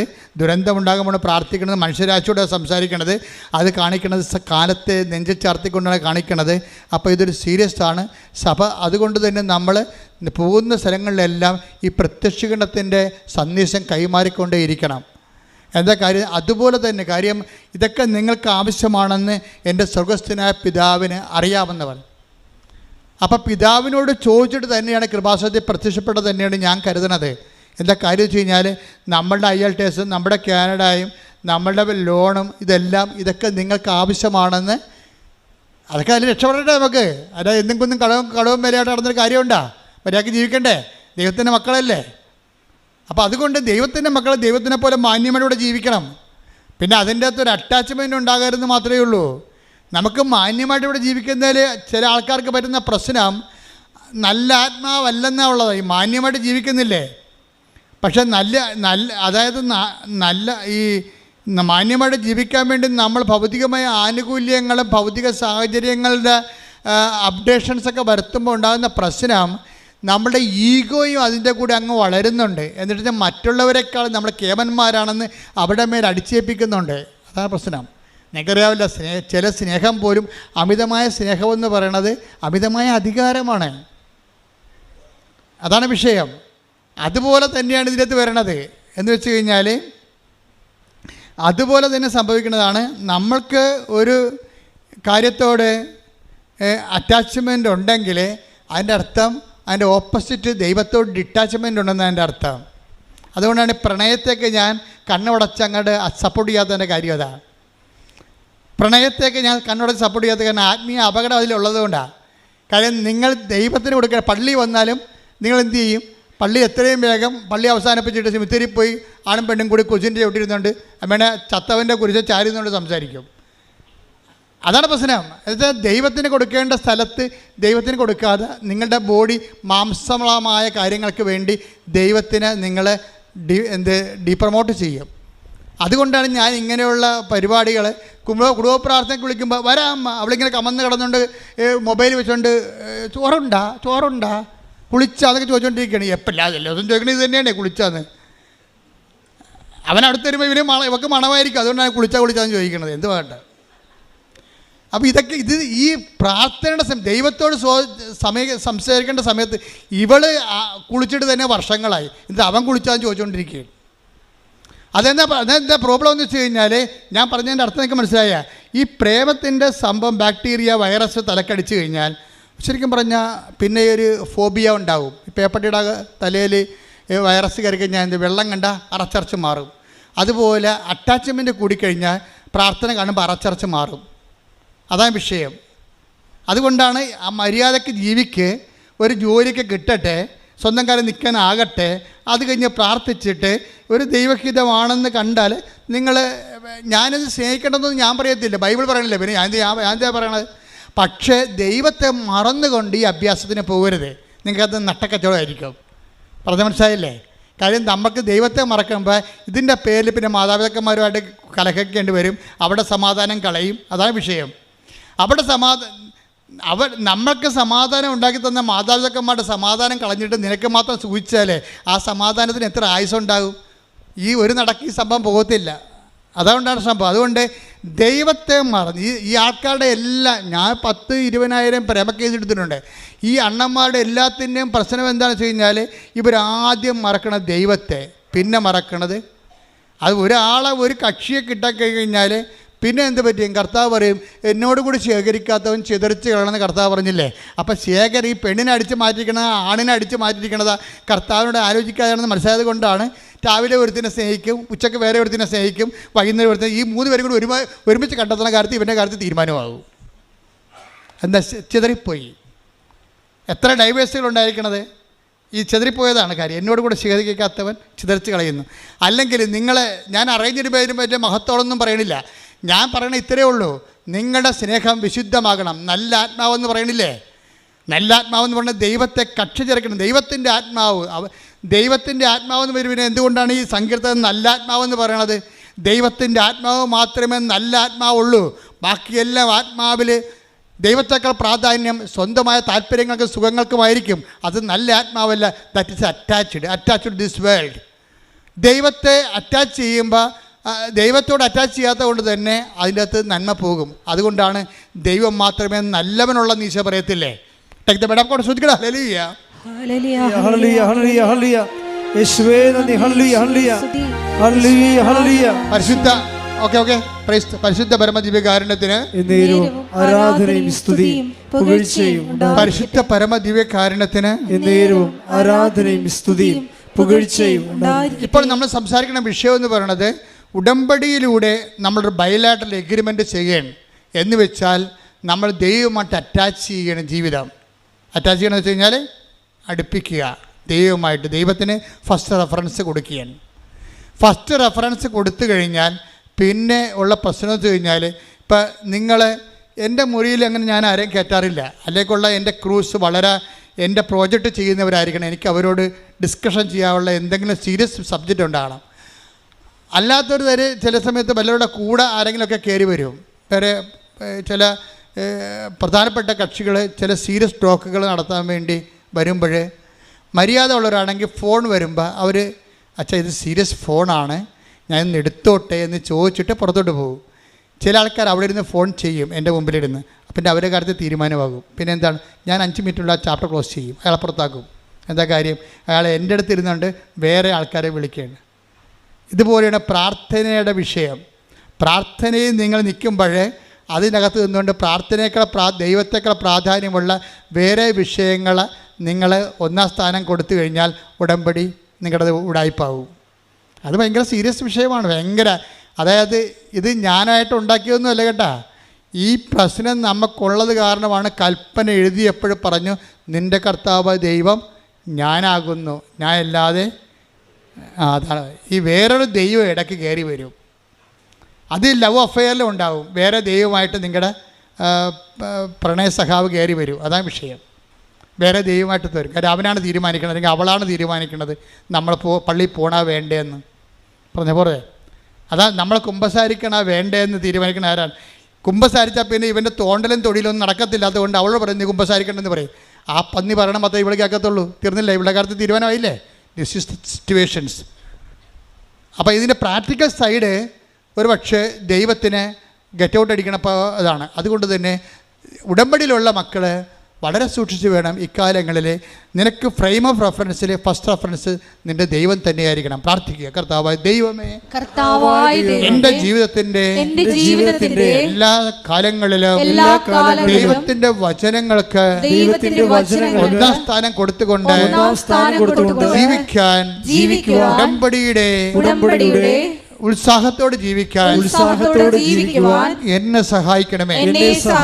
ശ്രുതികട ഹല്ലേലൂയ.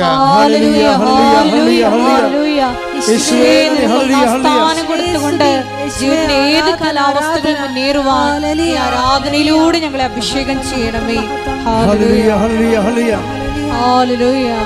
ആരാധന ആരാധന യേശുവേ ആരാധന ആരാധന ആരാധന സ്നേഹമേ ആരാധന. പരിശുദ്ധ പരമദിവ്യകാരുണ്യത്തിന് ആരാധനയും സ്തുതിയും പുകഴ്ചയും ഉണ്ടായിരിക്കട്ടെ. ഇത്രയും നേരം കർത്താവ് നിങ്ങളോട് എന്നോട് സംസാരിച്ചത് ഏതെങ്കിലും വിഷയത്തിൽ ടൈം ലാഗ് ചെയ്യുന്നുണ്ടെങ്കിൽ അത് കിട്ടണത് വരെ അത് ദൈവഹിതമായിട്ട് തന്നെ നീ കണക്കാക്കണം. You got the point. മനസ്സിലായില്ലേ? ഏതെങ്കിലും കാര്യത്തിൽ നിങ്ങൾക്കറിയാം ഇത് കൃപാസനമാണ്. ഈ ഭൂമിക്ക് മുകളിൽ ഒരു ദിവസം മുഴുവനും നിന്ന് സാക്ഷ്യം പറയുന്ന ലോകത്തിലെ ഏക ഇടമാണിത്. നിൻ്റെ ജീവിതത്തിൻ്റെ പ്രശ്നം ഇവിടെ വന്നാൽ തീരാവുന്നേ ഉള്ളൂ. അതുകൊണ്ടാണ് ദൈവം നിന്നെ ഇവിടെ കൊണ്ടുവന്നത്. നിൻ്റെ കഴിവുകേടിനേക്കാൾ ഉപരി അമ്മയുടെ കഴിവിലും അമ്മയുടെ പ്രത്യക്ഷീകരണ സന്ദേശത്തിൻ്റെ ദൈവഹിതത്തിലുമാണ് ഇത് വർക്ക് ചെയ്യുന്നുണ്ടെങ്കിൽ പ്രത്യക്ഷീകരണത്തിന് സാക്ഷിയാകാൻ ആര് തീരുമാനിച്ചാലും അവൻ്റെ കാര്യത്തിൽ ദൈവം തീരുമാനമെടുക്കും. എന്താ കാര്യം? അത് നമ്മുടെ കഴിവിലല്ല, ദൈവത്തിൻ്റെ കൃപ കൊണ്ട് കൈയടിക്കട്ടെ. ശ്രുതിക്കട്ടെ.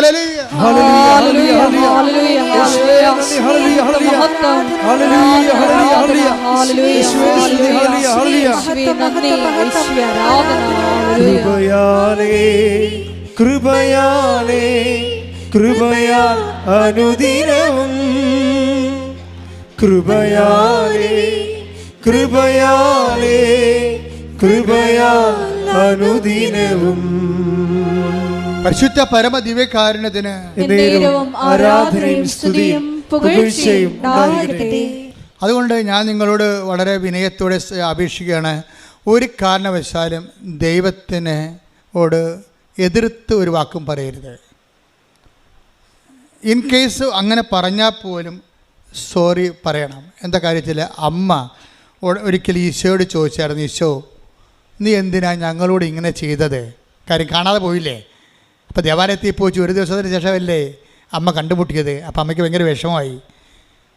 ഒരു സോറി പോലും പറയാതെ ഈശോ ഇവിടെ തങ്ങിയില്ലേ. അങ്ങനെ ആദ്യമായിട്ട് ചെയ്യണതാ. അതുകൊണ്ട് അമ്മയ്ക്ക് ഭയങ്കര വിഷമമായി.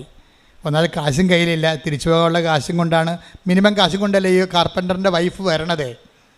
അങ്ങേരെ ഉടിയും കൊട്ടുപൊടിയും എടുത്തിട്ടല്ലേ കഞ്ഞി വെച്ച് പോണത്. അതിൻ്റെ അകത്തുനിന്ന് ബാക്കിയുള്ള നക്കാപ്പിച്ച കാഴ്ച പിടിച്ച് വെച്ചിട്ടാണല്ലോ ഒരു കൊല്ലം കഴിയുമ്പോൾ പള്ളി കൂശി പൊട്ടിച്ച് പള്ളിയെ വന്നത്. എന്നിട്ട് ഇപ്പോൾ ഇരട്ടിപ്പണിയായില്ലേ. ആലപ്പുഴയിൽ നിന്ന് തൃശ്ശൂർ വരെയുള്ള യാത്ര ഉണ്ട്. തൃശ്ശൂർ എത്തിയിട്ട് ഈശോ അവിടെ നിന്ന് അമ്മ എറണാകുളത്ത് എത്തിയപ്പോഴാണ് അറിയണത് ഈശോ ഇവിടെ ഇല്ലെന്ന്. പിന്നെ തിരിച്ചു പോയി. അപ്പോൾ അങ്ങോട്ടും ഇങ്ങോട്ടും ഈ ഇരട്ടി യാത്രയായി. അപ്പോൾ അമ്മ ചോദിക്കും, എന്താ ഈശോ ഇങ്ങനെ ഞങ്ങളോട് ചെയ്തത്? നിൻ്റെ അപ്പ എന്തുമാത്രം വിഷമിക്കണമെന്നറിയാവോ? ഞങ്ങൾ എന്തുമാത്രം വിഷമിച്ചെന്നറിയാം. അപ്പോൾ ഈശോ എന്ന് പറയും, എന്താ കാര്യം? ചില കാര്യങ്ങൾക്ക് ദൈവത്തിന് നമ്മളോട് പറയാൻ പറ്റത്തില്ല. സ്വന്തം മകനാണെങ്കിലും പറയാൻ പറ്റത്തില്ല. അപ്പോൾ ചില കാര്യം ദൈവം നമ്മളോട് പറയത്തില്ല. എന്തുകൊണ്ട് അങ്ങനെ ചെയ്തെന്ന് നിങ്ങൾ ചോദിക്കരുത്. കാര്യം ഈശോയ്ക്ക് വേണമെങ്കിൽ സോറി പറയാമായിരുന്നു, പറഞ്ഞില്ല. എന്താ പറഞ്ഞത്? നിങ്ങളറിയണം. എന്തറിയണം? ദൈവഹിതം നിങ്ങളറിയാൻ ബാധ്യസ്ഥയാണ്. ഞാൻ എൻ്റെ പിതാവിൻ്റെ കാര്യത്തിൽ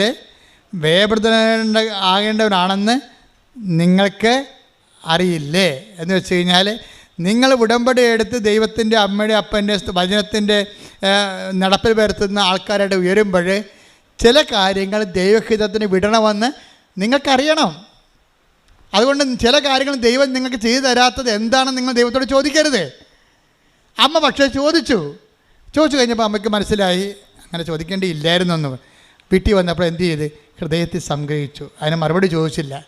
നീ എന്താ എന്നോട് അങ്ങനെ ചോദിച്ചത് അവിടെ വെച്ച്? നിൻ്റെ നീ പറയാതെ നിൻ്റെ ഹിതം നീയല്ലേ ദൈവം? ഞാൻ നിന്നെ പെറ്റെടുക്കാൻ വേണ്ടി ദൈവം എന്നെ ഉപകരണമാക്കിയല്ലേ?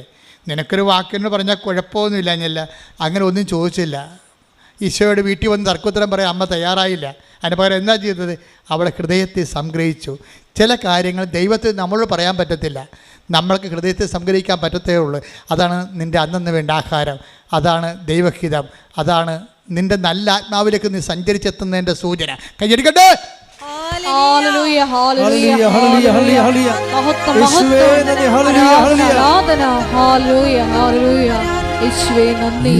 എന്തു നല്ലമ്മ എന്നുടെ അമ്മ, എനിക്കും ഈശോയ്ക്കും ഒരേ അമ്മ. എന്തു നല്ലമ്മ എന്നുടെ അമ്മ, എനിക്കും ഈശോയ്ക്കും ഒരേ അമ്മ. പരിശുദ്ധ പരമ ദിവ്യകാരുണ്യത്തിന് എന്നേരവും ആരാധനയും സ്തുതിയും പുകഴ്ചയും പരിശുദ്ധ പരമ ദിവ്യകാരുണ്യത്തിന് എന്നേരവും ആരാധനയും സ്തുതിയും പുകഴ്ചയും ഉണ്ടായിരിക്കട്ടെ. എൻ്റെ മക്കളെ, whatever happens to us, എല്ലാ സമയങ്ങളും നിങ്ങൾ ദൈവത്തോട് പ്രാർത്ഥിക്കേണ്ടത്, ഉടമ്പടിയിൽ പുതുക്കി കഴിഞ്ഞാൽ ഒരു നിയോഗം വെക്കേണ്ടത് എന്താണെന്നറിയാവോ? കർത്താവെ, സമയത്തും അസമയത്തും സുവിശേഷം പ്രസംഗിക്കണമെന്ന് എന്നോട് പറഞ്ഞിട്ടുണ്ട്. സമയത്തും അസമയത്തും സുവിശേഷത്തിൻ്റെ ചൈതന്യം ഉൾക്കൊള്ളാൻ എന്നെ സഹായിക്കണമേ. ടേക്ക് ദ ബെഡ് ഫോർ സമയത്തും അസമയത്തും സുവിശേഷം പ്രസംഗിക്കുക. ശ്രുതികട ഹല്ലേലൂയ ഹല്ലേലൂയ ഹല്ലേലൂയ ഹല്ലേലൂയ ഹല്ലേലൂയ. യേശുവേ നന്ദി. ഹല്ലേലൂയ ഹല്ലേലൂയ ഹല്ലേലൂയ ഹല്ലേലൂയ ഹല്ലേലൂയ. യേശുവേ ആരാധന ആരാധന ആരാധന. യേശുവേ നന്ദി. മഹത്വം മഹത്വം മഹത്വം. ഹല്ലേലൂയ ഹല്ലേലൂയ. 2 തിമോത്തിയോസ് 4:2. 2 തിമോത്തി 4:2. വചനം പ്രസംഗിക്കുക. വചനം പ്രസംഗിക്കുക. സാഹചര്യങ്ങൾ അനുകൂലമാണെങ്കിലും അല്ലെങ്കിലും ജാഗരൂകതയോടെ വർത്തിക്കുക. മേ ബി, അതായത് നമ്മളെ സംബന്ധിച്ചിടത്തോളം ഉടമ്പടി എടുത്തു കഴിഞ്ഞാൽ പിന്നെ നമ്മുടെ ഓപ്ഷൻ എന്ന് പറയുന്നത് വചന കൈമാറ്റമാണ്. ചിലപ്പോൾ അനുകൂല സാഹചര്യം വരും, ചിലപ്പോൾ പ്രതികൂല സാഹചര്യം വരും. നിങ്ങൾക്ക് സുവിശേഷത്തിനൊരു നിലപാടുണ്ട്. ഇപ്പം സുവിശേഷം ഏക്ക് കൊടുക്കുക, സാഹചര്യം അനുകൂലമാണെങ്കിലും അല്ലെങ്കിലും. അതുപോലെ തന്നെയാണ് സുവിശേഷത്തിന് സാക്ഷ്യമാകുക, സാഹചര്യം അനുകൂലമാണെങ്കിലും അല്ലെങ്കിലും. എന്ന് പറഞ്ഞ് സുവിശേഷത്തിന് സാക്ഷ്യമാവുക, സാഹചര്യം അനുകൂലമാണെങ്കിലും അല്ലെങ്കിലും. ഇതിന് രണ്ടിനും ആത്മീയമായിട്ട് ഒരേ വാല്യൂ ആണ്. അനുകൂല സാഹചര്യത്തിൽ നീ സുവിശേഷത്തിന് സാക്ഷിയാകണതിനും 10 മാർക്കുണ്ട്. പ്രതികൂല സാഹചര്യത്തിൽ നീ സുവിശേഷം സാക്ഷിയാകണതിന് ചിലപ്പോൾ 15 മാർക്ക് കിട്ടുമെന്ന് വരാം. അപ്പോൾ സാഹചര്യത്തെ സംബന്ധിച്ചിടത്തോളം നല്ല പ്രധാനപ്പെട്ട സാഹചര്യം എന്ത് സംഭവിക്കാം. ചിലപ്പോൾ നീ ഒരു ഭർത്താവ് മരിച്ച വിധവയായിരിക്കാം. ചിലപ്പോൾ നീ 2 അബോർഷൻ കഴിഞ്ഞിട്ടുള്ള ഇങ്ങനെ കൂടെ അബോർഷൻ ടെൻഡൻസി കാണിക്കുന്ന ഒരു ഗർഭപാത്രമൊക്കെ നിനക്കുള്ളത്. സാഹചര്യം എന്തുമാകാം നിൻ്റെത്. പക്ഷേ ഇതെല്ലാം കഴിഞ്ഞിട്ട് വയറെ പൊത്തി പിടിച്ച് ദൈവത്തിൻ്റെ തന്തയ്ക്ക് വിളിച്ചിട്ട് കാര്യമില്ല. എന്താ ചെയ്യേണ്ടത്? കർത്താവെ, ഞാൻ നിൻ്റെ മുമ്പിലൂടെ പോവുകയാണ്. കാര്യം ഉടമ്പടി ചെയ്യുമ്പോൾ ആദ്യം പറഞ്ഞത് എന്താണ്? ദാവീദ് പറഞ്ഞതും എബ്രഹാം പറഞ്ഞതും ഒരു കാര്യമാണ്. എന്താണ്? ദാവീദിനോട് എബ്രഹാത്തിനോട് ദൈവം പറഞ്ഞത് എന്താണ്? നീ എൻ്റെ മുമ്പാകെ ഉണ്ടാകണം, സാഹചര്യം അനുകൂലമായാലും പ്രതികൂലമായാലും. മനസ്സിലായോ? വേറെ കണ്ടവൻ്റെ പുറകെ മുമ്പേ പോയി നിൽക്കരുതെന്ന് അർത്ഥം. Take the bread of God 17:3. ശ്രദ്ധിക്കട്ടെ. ഹല്ലേലൂയ. ഉൽപ്പത്തി 17:1. അബ്രാമിന് 99 വയസ്സായി കർത്താവ് പ്രത്യക്ഷപ്പെട്ട് അവനോട് അരുൾ ചെയ്തു, സർവശക്തനായ ദൈവമാണ് ഞാൻ, എന്റെ മുമ്പിൽ വ്യാപരിക്കുക, കുറ്റമറ്റവനായി വർത്തിക്കുക. ഇതിന്റെ വിഷയം എന്ന് വെച്ച് കഴിഞ്ഞാൽ whatever happens to you, പക്ഷെ നീ എൻ്റെ മുമ്പിൽ തന്നെ ഉണ്ടാകണം. Because I am almighty God. ഞാൻ ദൈവമാണെന്നല്ല പറഞ്ഞത്. എന്താ കാര്യം? സർവശക്തനാണ്. നിൻ്റെ സാഹചര്യത്തെ എന്ത് വേണമെങ്കിലും അങ്ങോട്ടും ഇങ്ങോട്ടും ചേഞ്ച് ചെയ്യാൻ I can do it. So എൻ്റെ മുമ്പിൽ തന്നെ നീ ഉണ്ടാകണം. എന്നുവെച്ചാൽ നമ്മുടെ സാഹചര്യം അനുകൂലമായാലും പ്രതികൂലമായാലും നമ്മൾ ദൈവത്തിൻ്റെ തിരുസന്നിധി ഉണ്ടാകണം. അല്ലാതെ ഇന്ന് കൊച്ചു സൈക്കിളെ ഇടിച്ച് അല്ലെങ്കിൽ മകളെ പട്ടി കടിച്ചതും പറഞ്ഞ് ഇന്ന് കുടുംബപ്രാർത്ഥന വേണമെന്ന് പറയരുത്. നീ ദൈവത്തിന് മുമ്പിലല്ല അപ്പോഴും. ഇന്ന് നമ്മൾ ഉടമ്പടി എടുത്തിട്ട് അപ്പോൾ നമ്മൾ പച്ചത്തിരി കത്തിക്കുമ്പോൾ തന്നെ ഭർത്താവ് അവിടെ കിടന്ന് 2 സ്മോളൊക്കെ വിട്ടിട്ട് അവിടെ കിടന്ന് പറയും, പച്ചത്തിരി കത്തിച്ച് കൊച്ചിനെ പട്ടി കടിച്ചെന്ന് പറയും. ആ ഭ്രാന്തൻ എന്തെങ്കിലും പറയട്ടെ, you don't mind about it. കാരണം നിന്നോട് എന്താ പറഞ്ഞിരിക്കണത്? നീ സാഹചര്യം അനുകൂലമായാലും എന്താണ്, നീ എൻ്റെ മുമ്പിൽ തന്നെ ഉണ്ടാകണം. അപ്പം നീ പ്രാർത്ഥിക്കണത് എന്താണ്? പ്രാർത്ഥിച്ചേ, കർത്താവേ ഉടമ്പടി പ്രകാരം എന്റെ സാഹചര്യം പ്രതികൂലമായാലും ഉൽപ്പത്തി 17:1 അനുസരിച്ചുകൊണ്ട് നിന്റെ മുമ്പിൽ തന്നെ ഉണ്ടാകാൻ എന്നെ അഭിഷേകം ചെയ്യണം.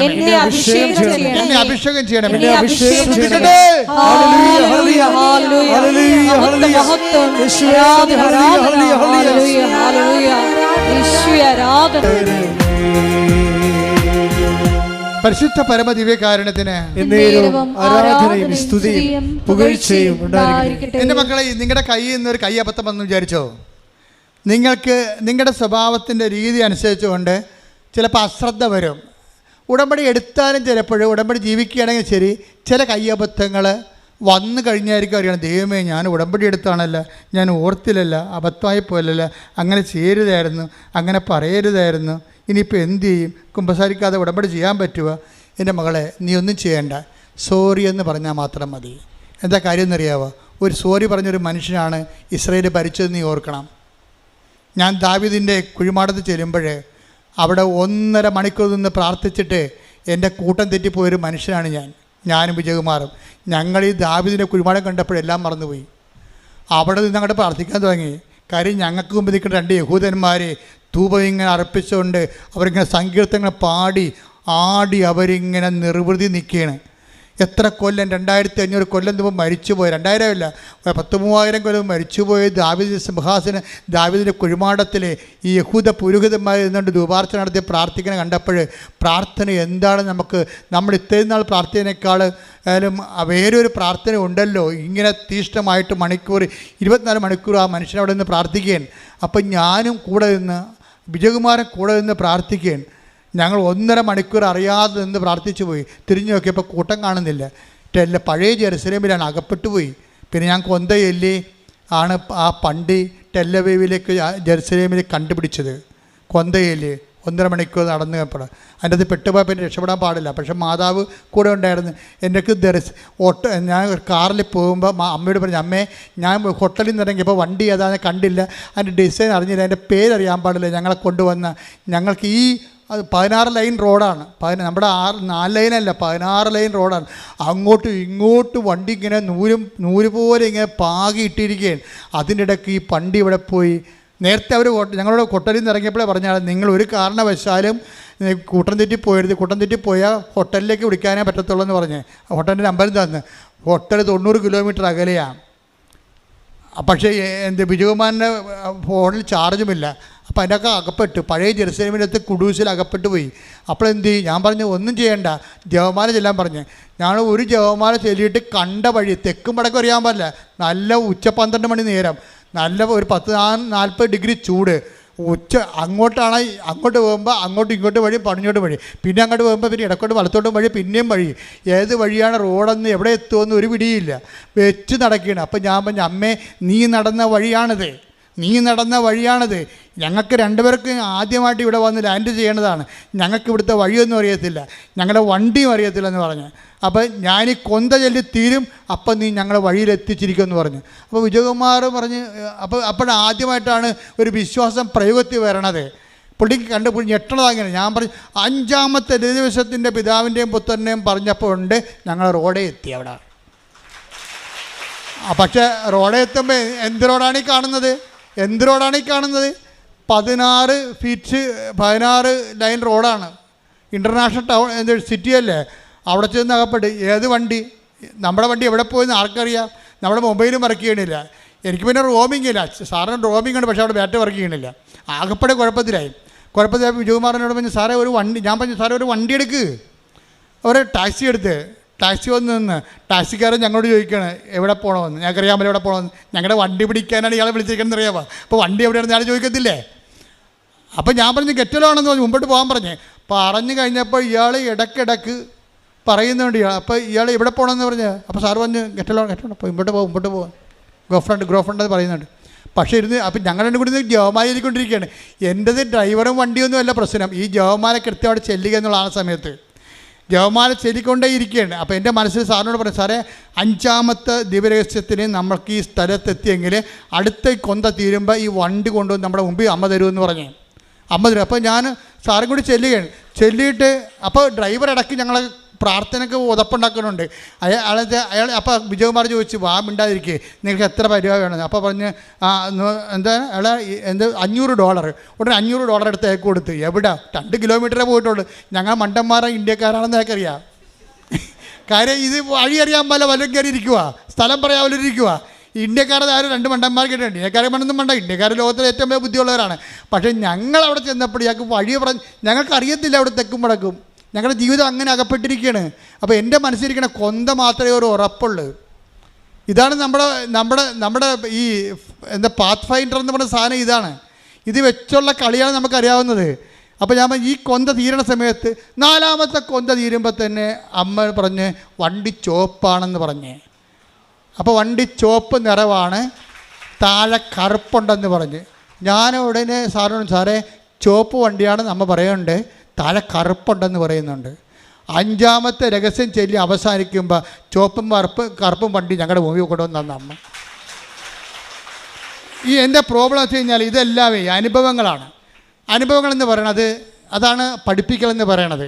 ദൈവം അനുഭവങ്ങളിലൂടെയാണ് നമ്മളെ പഠിപ്പിക്കുന്നത്. Take the word of God 143:10 എടുത്ത് ശ്രുതിക്കട്ടെ. ഹല്ലേലൂയ ഹല്ലേലൂയ ഹല്ലേലൂയ യേശുവേ നന്ദി. ഹല്ലേലൂയ ഹല്ലേലൂയ ഹല്ലേലൂയ ഹല്ലേലൂയ ആരാധന. 143:10 സങ്കീർത്തനങ്ങൾ. അങ്ങയുടെ ഹിതം അനുവർത്തിക്കാൻ എന്നെ പഠിപ്പിക്കണം. അങ്ങയുടെ ഹിതം അനുവർത്തിക്കാൻ എന്നെ പഠിപ്പിക്കണമേ. എന്തെന്നാൽ അവിടുന്നാണ് എൻ്റെ ദൈവം. അങ്ങയുടെ നല്ല ആത്മാവിനെ എന്നെ നിരപ്പുള്ള വഴിയിലൂടെ നയിക്കട്ടെ. Praise the Lord. അപ്പോൾ അങ്ങയുടെ ഹിതം അനുവർത്തിക്കുകയാണ് എൻ്റെ ആഹാരം, അതാണ് നിരപ്പുള്ള വഴികളിലൂടെ. അപ്പോൾ ദൈവത്തിൻ്റെ ഹിതം അനുവർത്തിക്കുന്ന വ്യക്തിയായി നമ്മൾ എപ്പോൾ മാറുന്നുവോ അപ്പോൾ നമ്മൾ നിരപ്പുള്ള വഴിയിലൂടെ വരും. കാര്യം ഇതിൻ്റെ വിഷയം എന്ന് പറയണത് വചനം കേൾക്കണമെങ്കിൽ വഴി നിരപ്പാക്കേണ്ടതുണ്ട്. അതുകൊണ്ടാണ് യോഹന്നാൻ മാന്താനെ കർത്താവിന് വഴിയൊരുക്കാൻ വേണ്ടി എന്ന് പറഞ്ഞ് പ്രത്യേകം മിഷൻ കൊടുത്ത് വിടേണ്ട കാര്യം എന്താണ്? ദൈവത്തിൻ്റെ ഹിതപ്രകാരം ജീവിക്കാൻ പറ്റിയൊരു സമൂഹത്തെ രൂപപ്പെടുത്തി എടുക്കാനുള്ള ജ്ഞാനസ്ഥാനം, പശ്ചാത്താപത്തിൻ്റെ ജ്ഞാനസ്ഥാനമാണ് യോഹന്നാൻ നൽകണത്. അപ്പം നിങ്ങൾക്ക് എപ്പോഴെങ്കിലും നിങ്ങൾ ചെയ്തു പോയ തെറ്റുകളെക്കുറിച്ച് ഒരു പശ്ചാത്താപം ഉണ്ടാവുകയും ദൈവത്തിൻ്റെ വചനം ജീവിക്കുകയും ചെയ്യണമെന്ന് തോന്നിയാൽ നിങ്ങൾ നിരപ്പുള്ള വഴികളിലേക്ക് വന്നു കഴിഞ്ഞു. പിന്നെ ദൈവമായിട്ട് അടുത്ത നടപടി ദൈവത്തിൻ്റെ ഇടപെടലാണ് ഉണ്ടാകുന്നത്. അതുകൊണ്ട് ഉടമ്പടിയുടെ ഉദ്ദേശമെന്ന് പറയണത് ആദ്യം തന്നെ നിരപ്പുള്ള വഴിയിലൂടെ സഞ്ചരിച്ചുകൊണ്ട് നല്ല ആത്മാവിലേക്ക് വരണം. എന്ന് വെച്ച് കഴിഞ്ഞാൽ നമ്മൾക്ക് നിങ്ങളുടെ ഉടമ്പടിയിലൂടെ മറ്റുള്ളവരുടെ മുമ്പിൽ മെക്കിട്ട് കയറാൻ പറ്റിയ ഒരു ഉദ്യോഗം ഉണ്ടാക്കണം. 10 പൈസ മറ്റവരെക്കാൾ മെച്ചമായിരിക്കണം നമ്മൾ. അതുപോലെ തന്നെ ഇതുപോലെ നമ്മുടെ ലോൺ പാസ്സാകുന്നതിലൂടെ നമുക്ക് അപ്പൻ്റെ ഒക്കെ നിന്ന് നമ്മൾ വീട് വെക്കാനുള്ള സ്ഥലം എഴുതി മേടിച്ച് കഴിഞ്ഞാൽ അനിയനെ എങ്ങനെ സ്കൂട്ട് ചെയ്യാം, അവിടുന്ന് ന്യൂട്രലാക്കി പുറത്താക്കാം എന്നൊക്കെയുള്ള പരിപാടികളൊക്കെ കയ്യിലുണ്ടെങ്കിൽ നല്ല ആത്മാവല്ല അത്. നിങ്ങളുടെ നിയോഗം കൊണ്ട് തന്നെ നിങ്ങളെല്ലാവരും നീറി അവസാനിക്കണത്. എന്താ കാര്യം? എല്ലാ നിയോഗത്തിലും തരികിടയുണ്ട്.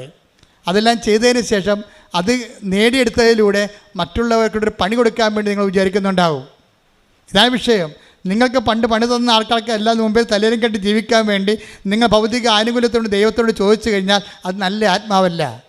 അപ്പം അതുകൊണ്ട് അങ്ങനെയുള്ള നിയമങ്ങളെല്ലാം പൊളിച്ചെഴുതണം. എന്നിട്ട് നിരപ്പുള്ള വഴികളിലൂടെ ദൈവഹിതപ്രകാരം ജീവിക്കാൻ വേണ്ടി നിത്യത ലക്ഷ്യമാക്കിക്കൊണ്ട് പോകുമ്പോൾ അമ്മ ഓട്ടോമാറ്റിക്കായിട്ട് വന്ന് മധ്യസ്ഥം വഹിക്കും. അമ്മ മധ്യസ്ഥം വഹിക്കുന്ന രീതി കണ്ടില്ലേ? ആ ഒരു ജപമാല, ഒരു ജപമാല ഉണ്ടെങ്കിൽ നമുക്ക് ഈ ജന്മം അടുത്ത ജന്മം ജീവിക്കാൻ പറ്റും. അതാണ് ഞാൻ എൻ്റെ ജീവിതത്തിൽ നിന്ന് പഠിച്ചത്. കാര്യം ജപമാല മുഴുവനും ഫുൾ ഓഫ് കർത്താവിൻ്റെ റിഡംഷൻ്റെ വീണ്ടെടുപ്പിൻ്റെ മുഴുവനും രക്ഷാകര സമ്പൂർണ്ണ ബൈബിളിനെ ഇങ്ങനെ കാച്ചിക്കുറുക്കി അങ്ങനെ മണികളാക്കി വെച്ചിരിക്കുകയാണ് ജപമാലയിൽ. അതിനേക്കാൾ വലിയ പ്രാർത്ഥന ഇനി ഉണ്ടാകാൻ പോണില്ല. അതുകൊണ്ട് തന്നെയാണ് ഇതിൻ്റെ അകത്ത് നമ്മളിത് 1000 മണിയൊക്കെ ആയിട്ട് വർദ്ധിപ്പിക്കുന്നതിൻ്റെ കാര്യം.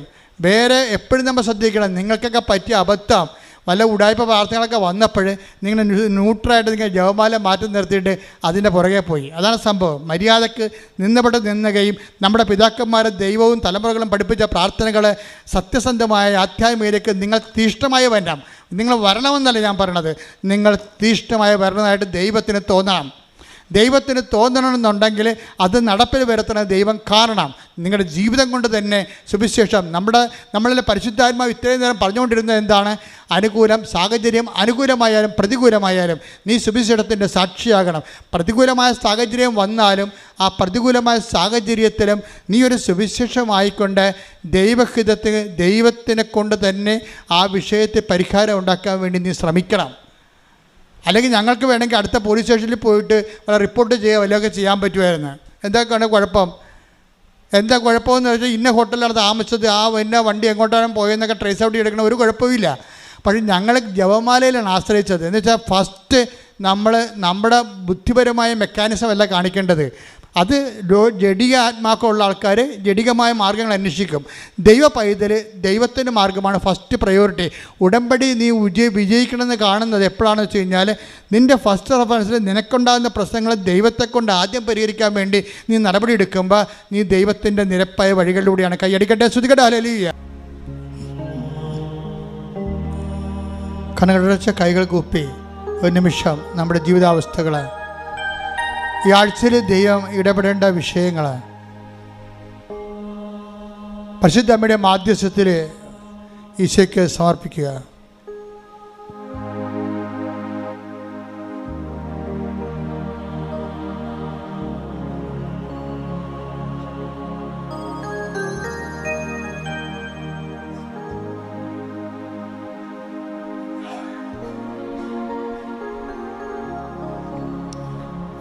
അച്ഛൻ പ്രാർത്ഥിക്കുമ്പോൾ സ്തുതിക്കട്ടെ.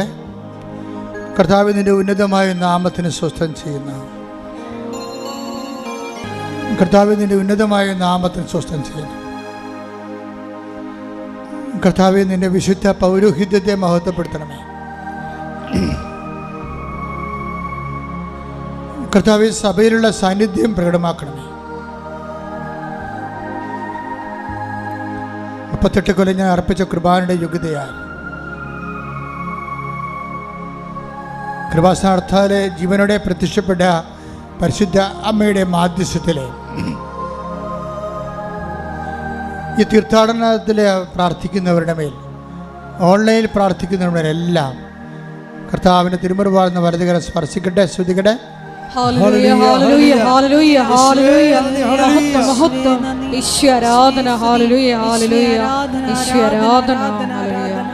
കർത്താവ് നിന്റെ നാഥനും രക്ഷകനുമായി ഏറ്റുപറയുന്ന എല്ലാ മക്കളോടും നീ കാരുണ്യം കാണിക്കണമേ. ഉച്ചമുള്ളങ്കാലം വരെ കർത്താവിൻ്റെ രക്തം പടരട്ടെ. എല്ലാ കോശങ്ങളിലും പേശികളിലും കർത്താവിൻ്റെ രക്തം പടരട്ടെ.